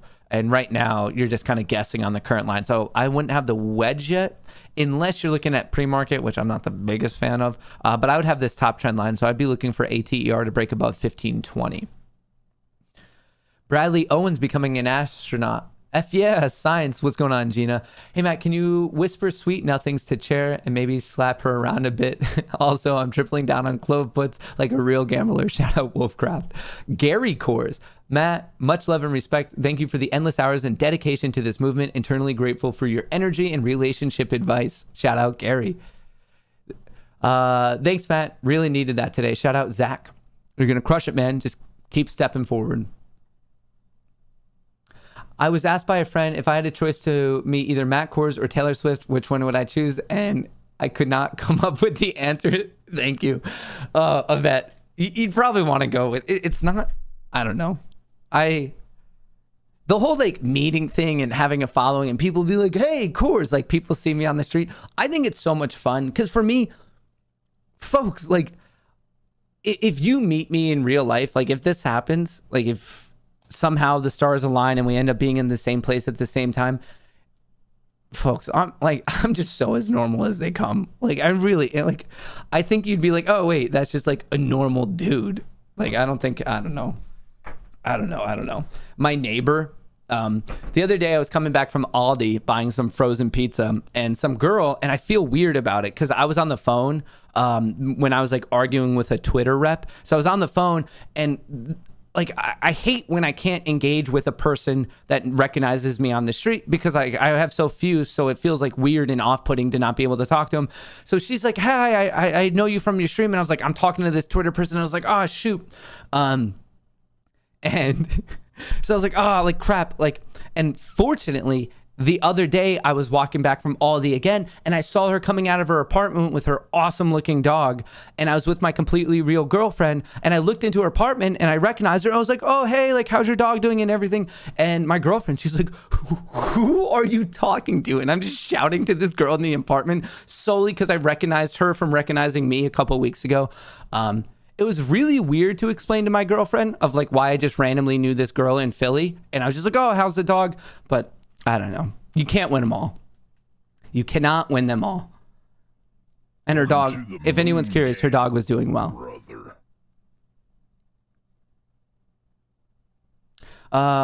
It was Atvian in the EVAR and maybe speak again and still struggling. It's crazy. It's the brains. It's absolutely crazy, Tessa. I hope it all goes well.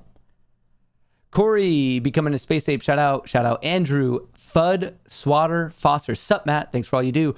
Waters fan. Hi, Matilda. Adam Aaron tweet about Elon. Yeah, so Elon liked his Adam Aaron's tweet about Doge.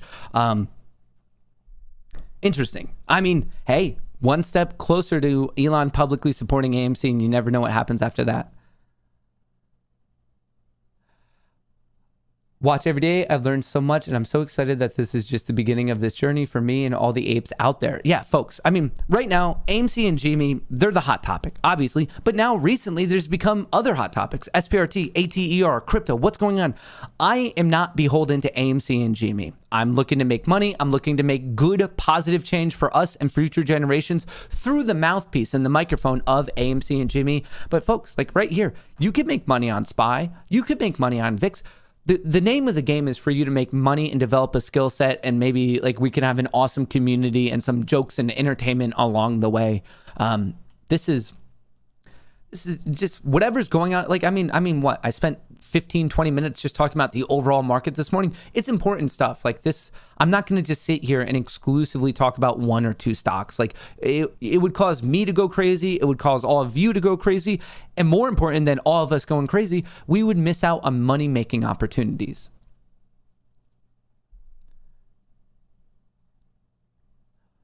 P. Diddy becoming an astronaut. Need to invest in what platform can I get wife on? And do you bet for it or against it? Wife. I would say the best way to get invested in wife, WIFE, is probably to subscribe to my OnlyFans and get my relationship advice.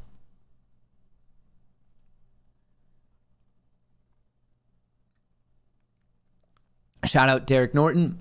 Shout out P. Diddy.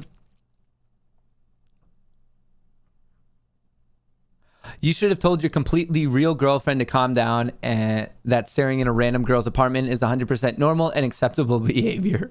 I should. You know what's crazy? Folks, I'm going to let you in on a little secret, especially the men listening right now. This, out of all my other advice, this actually might be one of my best pieces of advice. I'm telling you. Oh, it's already 11. Okay, so I need to get through this quickly. If you're in a relationship and you want to make, honestly, I would even smile. So I think this goes for everyone. I don't think it has to be guys to girls. It also could be girls to guys because like it would make me smile. I'm just saying, fall's starting. Summer's over. It's September 22nd. Autumn's starting. Fall's starting. Just buy a fall candle. I bought my completely real girlfriend a fall candle yesterday, and like I think it might have made her decade. And we're only almost 2 years into the decade. And me just buy, it's so simple. So if you're trying to like get some brownie points for your significant other, just try to buy a fall candle. Just be like, hey, I got you this candle. Who doesn't like just a surprise gift and then also like a good smelling candle? And now that it's fall, everyone getting into the fall mood. I think that's actually good advice. So if you're wondering what you should do, just take like $5, $10, just go buy a candle and like just see the other person's like face light up. Try it out.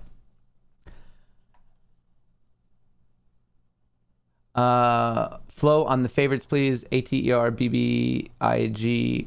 All right, we'll check those out. Wall Street Viking. Love you and what you do. Just had to say, you look like the type of guy whose handwriting is absolute garbage. Can we see your list?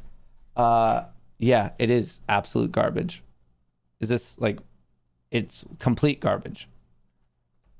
I do not have good penmanship.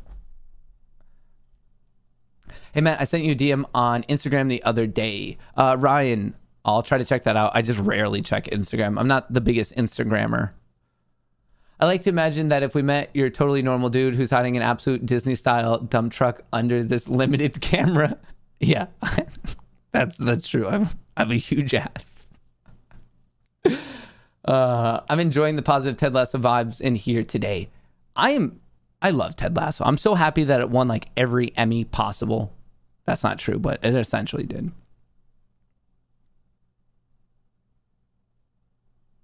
Hey, Matt, did you by chance see Michael Burry's tweet yesterday? China crashed 135, then he deleted his account. I did not see that. That sounds interesting. Have no wife position. How should I start one? I don't know. I don't know. Oh, how to start a wife position. Probably MySpace. I feel like that's where all the hotties hang out these days is MySpace. Matt, BBBY is moving. Thoughts on the chart? BBBY. It is moving. It's having a good day. It's finally swinging back around, bouncing off of support. That's a good risk-reward setup on Bed Bath & Beyond. I wonder what's ever in the Beyond, you know? All right, let's check out the flow for some of these other ones that people have been chatting about. BBIG. Nope. I should probably type it properly. BBIG. Nope. Stop. Matthew, focus. BBIG clearly favoring the bulls 60-40. FFIE also favoring the bulls 55-45. And then what was the other one? ATER. Very much favoring the bulls on ATER. Crazy. 64-36. Let's check AMC. 52-48. All right, let's check out GME. 50-50. Let's check out the SPY. How's that going? 55-45. Interesting.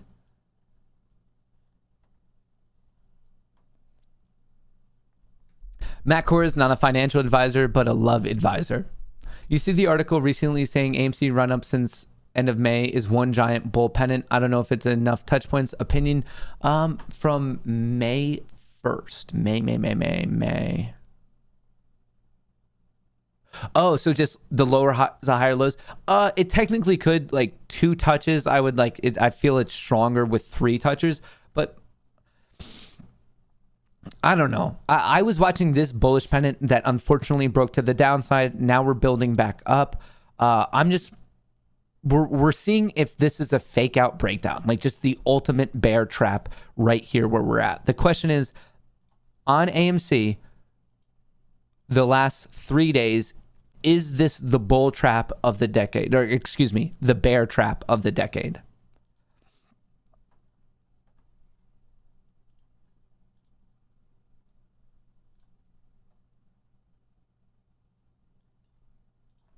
ESZ.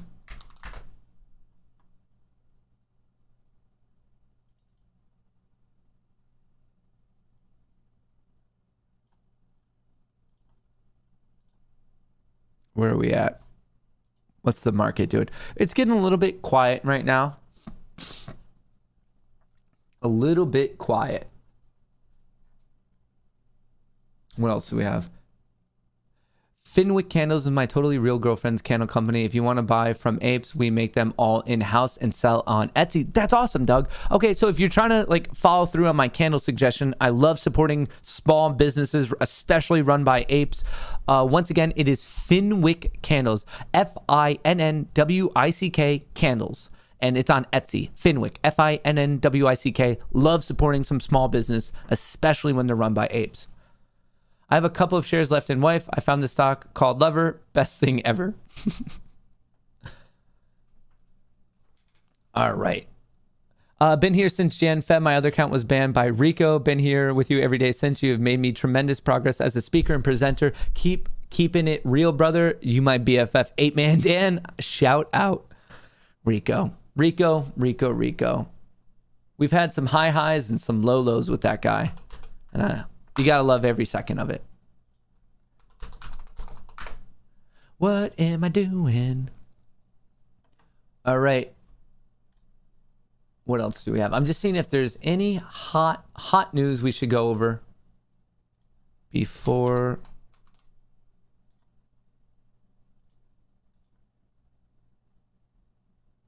Did this happen? All right, sweet. We did that. Any news?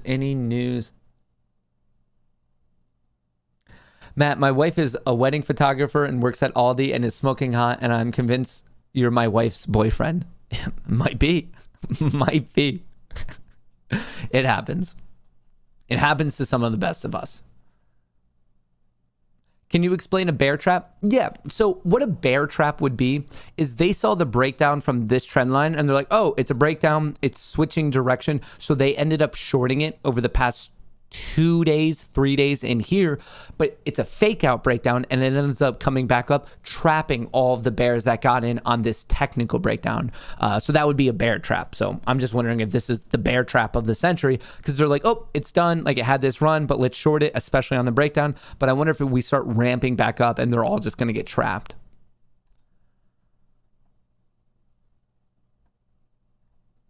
I have a small painting business. People go apeshit over my work. Shout out to the painter formerly known as Greg. Shout out Ralph. It's a good day. We got our first Moon Gang merch in the mail today. Moon Gang. Lana, shout out. I appreciate that. I do.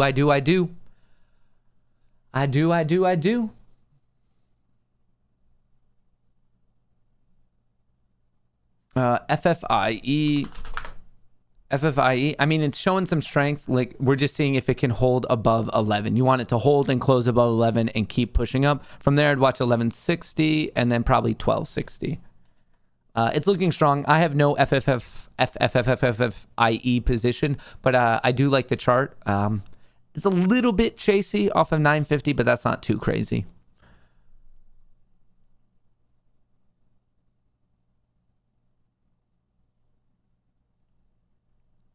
I wanted to offer a suggestion about your new funny thumbnails for YouTube. Please include some kind of Moon Gang badge or something in the corner so we know it's a Matt Kohrs video that stands out. Okay, yeah.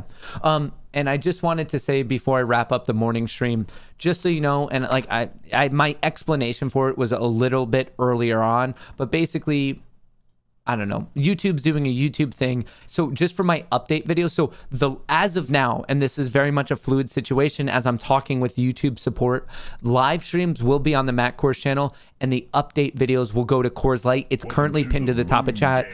This is not a paid channel or anything like that. It's a completely free channel. So if you want to hop over to Kohrs Lite, it's pinned to the top of chat. If you want to throw that a sub, the update video is going on here. And I could definitely put like a Moon Gang symbol or something, or if my face is more obvious, just so you guys know it's all me. But once again, it's Kohrs Lite. It's, if you go to Matt Kohrs Clips is the URL, but once again, it's pinned to the top of chat if you want to check that out.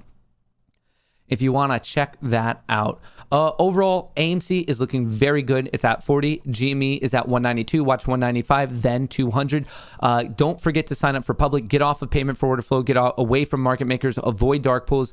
public.com/Matt Kohrs, up to $70 of free stock when you sign up. You don't have to pay, commission free. Just turn off your share lending. I like it. I think it's the easiest way to avoid all the criminality, or a lot of the criminality going on.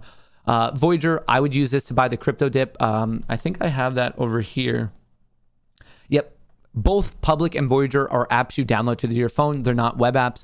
The code for Voyager is above my head, Matt21, Matt21. If you want Ortex, TradingView, any of this stuff, basically everything I use is in the description of the video. It just makes it way, way easier. But I'm just bringing up the Voyager thing because I do think that crypto is at an interesting dip buy opportunity. On Voyager, you'll get Bitcoin, Ethereum, and Solana. You wouldn't be able to get Hex. If you want Hex, you're going to have a MetaMask and convert Ethereum to Hex. And then I took it the next step and staked mine for like 15 years or something.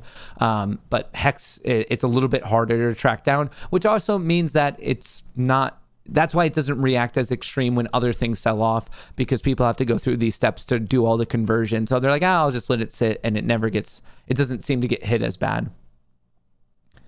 I'm hoping you can collab with Trade Spotting and or Rocky Outcrop. They teach top level TA for free like yourself. They have a lot to offer the ape community. Thank you for your consideration. Shout out Leptin. AMC co-stream one chip challenge, you versus Trey. That would be hilarious if Trey and I both got on a stream and we ate that. I want to do. Trey has a very tough schedule. We just have very incompatible schedules. So if we end up streaming, the most reasonable time for Trey and I to stream together is on the weekend. And we need to do it more. It's just like a lot, like by the time he works all week and I work all week, it's like you just need a little bit of a break on the weekend to recharge your batteries. So I don't know, but Trey and I talk a lot, and like we've recently been talking about doing like more and more collab videos. So we're trying to make it work, but no ironed out date quite yet. John P, becoming an astronaut. I'm on my third share of WAIF. I lost my shirt on the first 2 shares, but this last one is holding strong. Folks. All right. So that is it for the morning stream. Thank you for all the support. No matter what YouTube tells you, I am going to be streaming this afternoon. The best way to not miss anything is after you subscribe, there's a bell icon. Click on that bell icon and switch it to always, and you should theoretically get a notification when I go live again. The latest I'll go live is 2 p.m. Eastern. I want to catch the Fed thing, so I might start a little bit early just so everyone knows, but I will be back for the afternoon session. Don't make any crazy decisions midday action. It's probably going to be a little bit light on volume. It's just midday, it's lunchtime, but I'll be back for the closing session and we'll go from there. Enjoy your midday. Thank you for all the support. Remember, from me and Chair, best of luck in the markets, and I'll catch you all in a few hours.